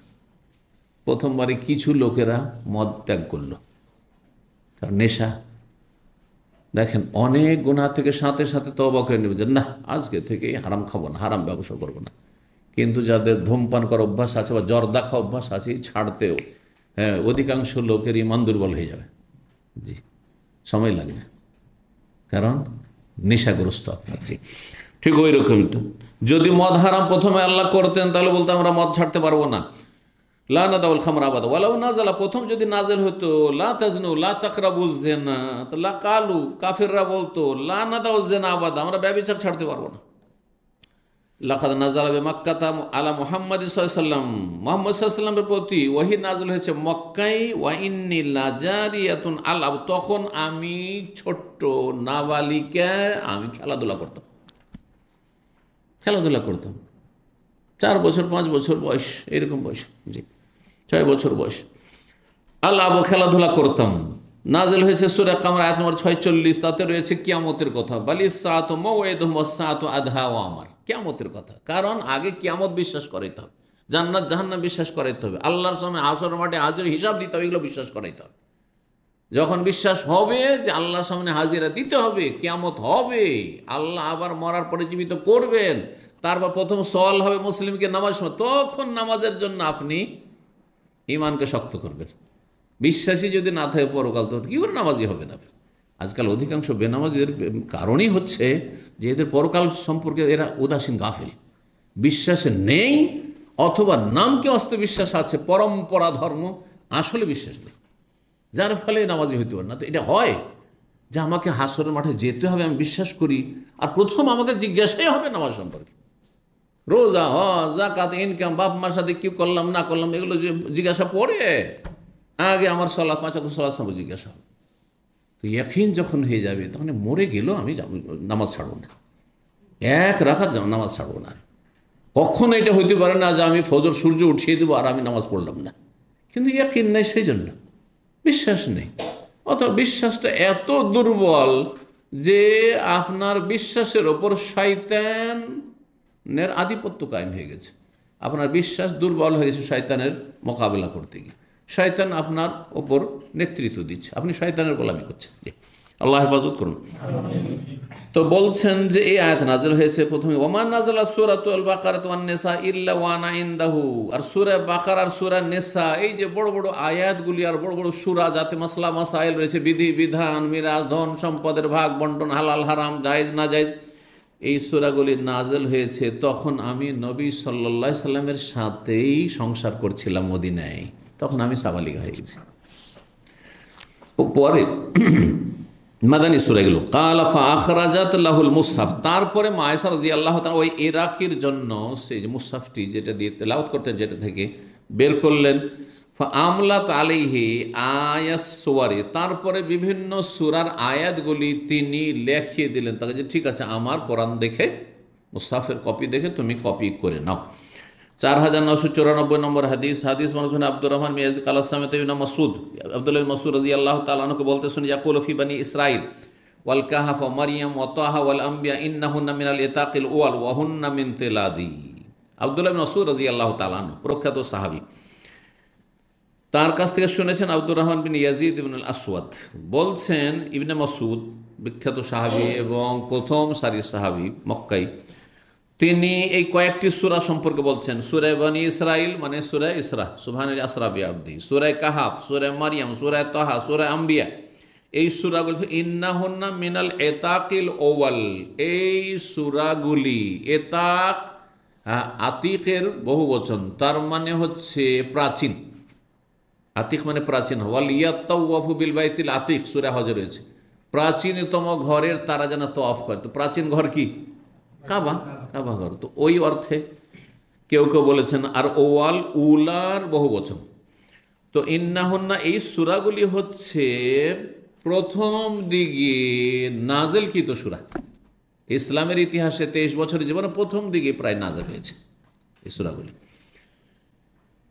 আর ওয়াহুন্না মিন তেলাদি, আর এগুলি হচ্ছে আমার মূল্যবান সম্পদ বা সংরক্ষিত সম্পদ। বলছেন এটি একটি ব্যাখ্যা এতাকের। আর একটি হচ্ছে যে ইন্নাহুনা মিনাল এতাক, এতাক মানে সুন্দর, এতাক মানে হচ্ছে সুন্দর। এগুলি হচ্ছে প্রথম দিকে নাজেলকৃত সুন্দর সুন্দর সূরা, চমৎকার সূরা, পড়তে খুব সুন্দর লাগে। সূরায়ে আপনার ইসরা মানে ইসরাইল, সূরায়ে কাহাব, সূরা মারিয়াম, তাহা, আম্বিয়া, এগুলি পড়তে খুব মজা লাগে কিন্তু যারা অর্থ বুঝেন, অর্থ বুঝলে। তো বলছেন যে এগুলি হচ্ছে প্রাচীনতম, নাজেল হওয়ার দিক থেকে প্রাচীনতম সূরা অথবা খুব সুন্দর সুন্দর সূরা, চমৎকার সূরা। ওয়াহুন্না মিন তেলাদি, আর এগুলি আমার খুব মূল্যবান সংরক্ষিত সম্পদ। তার মানে এইগুলোকে আমি খুব যত্ন সহকারে আমি রেখেছি আমার কাছে কপি করে। 4995, খুব বেশি বেশি তেলাওয়াত করতেন এই সূরাগুলি, কথা বুঝতে চেয়েছেন। 4995 নম্বর হাদিস, হাদিস বর্ণনা করছেন বারা বিন আযিব, তিনি বলছেন তাআল্লামতু, আমি শিখে নিয়েছিলাম সাব্বিহ ইসমা রাব্বিকাল আ'লা, মানে মুখস্থ করে নিয়েছিলাম অর্থ সহ, কাবলা ইয়াকদামান, নবী সাল্লাল্লাহু আলাইহি ওয়াসাল্লাম হিজরতের আগে, নবী সাল্লাল্লাহু আলাইহি হিজরতের আগে। এর আগে হাদিস গিয়েছে যে প্রায় 20 জনের মতো সাহাবী কী করেছিলেন, হিজরত করে চলে এসেছিলেন। তাদের প্রথম সারিতে এসেছিলেন মুসাব বিন উমাইর, হ্যাঁ, আর আসার পরে কোরআন শেখাতেন এখানে আরও বেশ কিছু সাহাবা ইকরাম। তাদের কাছ থেকে বারা বিন আযিব, যুবক ছেলে, আনসারির ছেলে, আযিবের ছেলে, তিনি এই ছোট ছোট সূরাগুলি সাব্বিহ ইসমা রাব্বিকাল আ'লা পর্যন্ত মুখস্থ করে নিয়েছিলেন। 4996 নম্বর হাদিস, হাদিস বর্ণনা করেছেন আব্দুল্লাহ ইবনে মাসউদ, বলছেন লাকাদ তাআল্লামতুন নাযায়েরা আল্লাতী কানা নবী ইয়াকরাহুন্না ইসনাইনি ইসনাইনি ফি কুল্লি রাকাতিন, আমি সেই সব সদৃশ্য সূরাগুলি আমি শিখে রেখেছি যেগুলি নবী সাল্লাল্লাহু আলাইহি ওয়াসাল্লাম এক এক রাকাতে দুটো দুটো করে সূরা পাঠ করতেন, এক এক সূরায় দুটো করে সূরা পাঠ করতেন রাসূলুল্লাহ সাল্লাল্লাহু আলাইহি সাল্লাম। আর সেগুলি সাদৃশ্যমূলক, একই রকমের কাছাকাছি অর্থ। যেমন উদাহরণস্বরূপ বলি, ইযা শামসু কুওয়িরাত ওয়া ইযা নুজুমুন কাদারাত ওয়া ইযাল বিহারু সুজ্জিরাত, ওইরকম ইযা শামসু ইযা সামাউন ফাতারাত ওয়া ইযাল কাওয়াকিবু ইনতাসারাত, সূরা ইনফিতার, সূরা তাকবীর, এই সূরাগুলি। ওয়াস সামাই যাতিল বুরুজ ওয়াল ইয়াউমিল মাউদ ওয়াস সামাই ওয়াত তারিক ওয়া মা আদরাকা মাত তারিক, যে কাছাকাছি। সাব্বিহ ইসমা রাব্বিকাল আ'লা, এগুলি হচ্ছে নাযায়ের মানে সদৃশ্য সূরা। আম্মা ইয়াতাসাআলুন আর ওয়ান নাজিআতি গারকা, সদৃশ্য। তো এই সূরাগুলি আমি শিখে রেখেছি যেগুলি এক এক রাকাতে নবী সাল্লাল্লাহু আলাইহি ওয়াসাল্লাম দুটো দুটো করে পাঠ করতেন। ফাকামা আব্দুল্লাহ ইবনে মাসউদ দাঁড়ালেন, ওয়া দাখালা মাহু আলকামা, তার সাথে তার বিশিষ্ট ছাত্র আলকামা তাবেঈ তার বাড়িতে প্রবেশ করলেন। ওয়া খারাজ আলকামা, তারপর আলকামা তার বাড়িতে বেরোলেন, তার ঘর থেকে। ফাসাআলনা, তাকে জিজ্ঞেস করলাম। ফাকালা ইসরুনা সূরা, এই সূরাগুলির সংখ্যা ছিল 20টি সূরা। মিন আউয়ালিল মুফাসসালি আলা তালিফ ইবনে মাসউদ রাদিয়াল্লাহু তাআলা আনহু, যে সংকলন ছিল তার ব্যক্তিগত একটি মুসাফ ছিল, উসমান রাদিয়াল্লাহু মুসাফ থেকে ভিন্ন, আগে থেকে তিনি কপি করে রেখেছিলেন তার মতো করে। তো বলছেন তো তাতে মুফাসসালের শুরু থেকে সেই সূরাগুলি ছিল। বলছেন আখিরুহুন্না, যার শেষ সূরাগুলি ছিল হামিম দিয়ে শুরু। বেশ কিছু সূরা শুরু হয়েছে কি দিয়ে? হামিম, হামিম দিয়ে শুরু হয়েছে। যেমন হামিম সূরা দুখান, হামিম আল কিতাবিল মুবিন, এইরকম সূরা জাসিয়া, আর তার সূরা ফুসসিলাত, এইভাবে। তো আর তারপরে আম্মা ইয়াতাসাআলুন তার সাথে, এগুলি হচ্ছে সদৃশ্য সূরা বলেছেন। 7 নম্বর অধ্যায় বলছেন বাবুন, এই অধ্যায় হচ্ছে কানা জিবরিল ইয়ারিজুল কোরআন আলা নবী সাল্লাল্লাহু, জিবরাইল আলাইহিস সালাম নবী সাল্লাল্লাহু আলাইহি সাল্লামের কাছে কোরআন পড়ে শোনাতেন এবং শুনতেন, পেশ করতেন রমজান মাসে। গোটা এক বছরে যা নাজেল হয়েছে বা অতীতে যা নাজেল হয়েছে সেগুলি রিভাইজের জন্য, মোরাজার জন্য। আমাদের দেশের হেফজখানার ভাষা, ইন্ডিয়া বাংলাদেশে এটাকে দৌড় করা বলে। ভাষাটা শুনেছেন? যারা হাফেজ কমপ্লিট করে তারপরে তখন এক বছর ধরে কি করে ওরা? দৌড় করা বলে। সেটা দাঁড়ায় দৌড় মানে চক্কর লাগানো, বা আবার গোটা কোরআনে চক্কর লাগাচ্ছে। এইখান থেকে এই যে রাউন্ড অ্যাবাউটগুলোকে কি বলা হয়? দাওয়ার বলছেন। হ্যাঁ, এইখান থেকে রিং রোড বুঝেন তো, গোটা শহরকে ঘিরে, এটাকে তারিখ দায়েরি বলা হয়। রিয়াজে যারা ঘুরেছেন কি বলা হয়? তারিখ দায়েরি, মানে রিং রোড। আংটি যেমন দায়েরি ঘুরে আছে গোলাকার, তাহলে দাঁড়ায় দৌড় মানে হচ্ছে ঘোরা। তো এখান থেকে দৌড় শব্দটি এসছে, মানে কোরআনে আবার ঘুরে আসছেন, গোটা কোরআন মুখস্থ করার পর আবার গোটা কোরআনকে রিভাইজ করছেন। কিন্তু এর সূক্ষ্ম ভাষা হচ্ছে মোরাজা। আর ওরা কি বলে? মোরাজা। মোরাজা মানে রিভাইজেশন, হ্যাঁ, রিভাইজ করা, পুনরাবৃত্তি করা, জি, ফিরে আসা, জি, রাজাতে। তো মাসরুক বলছেন মায়েশা রাদিয়াল্লাহু তাআলা আনহা থেকে বর্ণনা করে, আর তিনি ফাতেমা রাদিয়াল্লাহু তাআলা আনহা বর্ণনা করছেন, আসাররা ইলাইয়া নবী সাল্লাল্লাহু আলাইহি ওয়াসাল্লাম, নবী সাল্লাল্লাহু আলাইহি ওয়াসাল্লামের ইন্তেকালের পূর্ব মুহূর্তে, পূর্ব সময়টা দেখবেন, যখন শেষ সময় নবী সাল্লাল্লাহু আলাইহি ওয়াসাল্লাম চুপি সারে কথা বললেন কার সাথে? ফাতেমা রাদিয়াল্লাহু তাআলা আনহার সাথে, মানে গোপনে। কি বললেন? আন্না জিবরিল কানা ইউআরিজুনিল বিল কোরআন কুল্লা সানা, জিবরাইল আলাইহিস সালাম প্রত্যেক বছর, অন্য হাদিসে আছে রমজান মাসে আমার সামনে এসে কোরআন পরিবেশন করতেন, মানে কোরআন শোনাইতেন আবার শুনতেন। দুই পক্ষ থেকে, আরাজ মানে দুই পক্ষ থেকে একে অপরকে শোনানো। ওয়াইন্নাহু আরাজ, একবার করে এক খতম শুনতেন আর শোনাইতেন। কিন্তু এইবারে যেই বছরে ইন্তেকাল হচ্ছে, সেই রমজানের পরে যে ইন্তেকাল হচ্ছে নবী সাল্লাল্লাহু আলাইহি ওয়াসাল্লামের, বলছেন আরাজানিল আম, এই বছরে আমার সামনে কোরআন যে পরিবেশন করেছেন, শুনিয়েছেন, মাররাতান, দুইবার করে রিভাইজ দিয়েছেন। ওয়ালা ওরাহু, আমি মনে করি এটিকে যে ইল্লা হাদারা আজালি, আমার মৃত্যুর সময় উপস্থিত হয়ে গেছে। এই রমজানের পরে আর রমজান আমার জীবনে আসবে না, এটাই মনে হচ্ছে এখান থেকে। 4997 নম্বর হাদিস, ইবনে আব্বাস রাদিয়াল্লাহু তাআলা আনহু বর্ণিত, তিনি বলেন, কানান নবী আজওয়াদান নাস বিল খায়র, নবী সাল্লাল্লাহু আলাইহি ওয়াসাল্লাম কল্যাণের ক্ষেত্রে, মানে দান সাদাকার ক্ষেত্রে মানব সমাজে সবচেয়ে বেশি দানশীল ছিলেন। ওয়া আজওয়াদু মা ইয়াকুনু ফি শাহর, রমজান মাস হলে আরও বেশি দানশীল হয়ে যেতেন। কেন?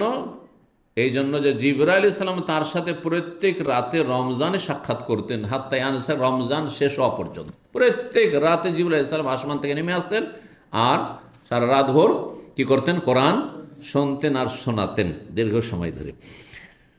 তো ইয়ারেজ আলী রসুল্লাহ কোরআন, রসুল্লাহ সাল্লাম জিবরাইল আলাইহিস সালামের সামনে কোরআন পড়ে শোনাতেন, পেশ করতেন।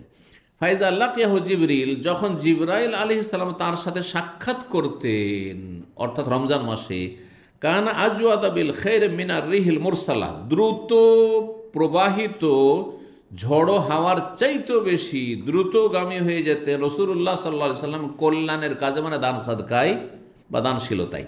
জি, 4998 নম্বর হাদিস বর্ণনা করেছেন আবু হুরায়রা রাদিয়াল্লাহু তাআলা বলেছেন, কানা ইয়ারিজু আলান নবী সাল্লাল্লাহু আলাইহি ওয়াসাল্লাম কোরআন কুল্লা আমিন মাররা, প্রত্যেক বছর জিবরাইল আলাইহিস সালাম একবার করে কোরআন পেশ করতেন।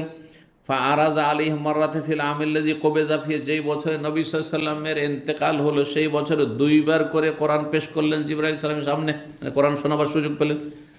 এটা একটা কাজ করলেন যে সারা জীবন রমজান মাসে একবার রিভাইজ দিতেন কোরআন, কিন্তু শেষ রমজানে দুইবার দিলেন।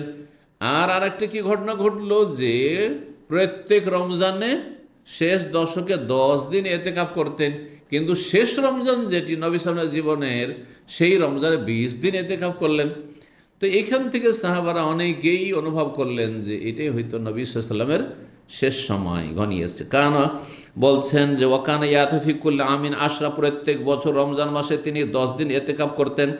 ফাতাকাফা ইশিনা ফিল আমিল্লাযী কুবিযা ফিহি, যেই বছরে ইন্তেকাল নবী সাল্লাল্লাহু সেই বছরের রমজান মাসে তিনি 20 দিন ইতিকাফ করেছেন। তাহলে কেউ যদি মনে করে যে আমি গোটা রমজান ইতিকাফ করবো, জায়েজ। কেউ যদি মনে করে আমি ফিরিয়ে আছি, আমি 20 দিন ইতিকাফ করবো, জায়েজ, কোনো অসুবিধা নেই, কোনো অসুবিধা নেই। জি, তো এখানেই আজকের আলোচনা শেষ করছি। আল্লাহ রাব্বুল আলামিন যেন আমাদেরকে উপকারী জ্ঞান দান করেন, নেক আমলে তৌফিক দান করেন, গুনাহ খাতা মাফ করেন, জান্নাতুল ফেরদৌস দান করেন, জাহান্নামের আযাব থেকে রক্ষা করেন, রুজিতে আল্লাহ বরকত দান করেন আপনাদের, আমাদের সকলের আল্লাহ রাব্বুল সার্বিক শান্তি দান করেন, সমস্ত অনিষ্ট বালা মুসিবত থেকে আল্লাহ হেফাজত রাখেন। ওয়া জাযাকুমুল্লাহু খাইরান ওয়া সাল্লাল্লাহু আলাইহি ওয়া সাল্লাম বিনা মুহাম্মদ ওয়া আলা আলিহি ওয়া সাহবিহি আজমাইন। المسلمين والمسلمات والمؤمنين والمؤمنات والقانتين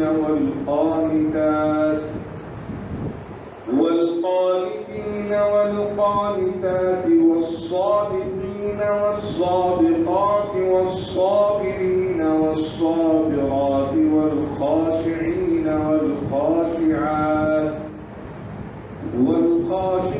والخاشعات والمتصدقين والمتصدقات والصائمين والصائمات والحافظين فروجهم والحافظات والذاكرين الله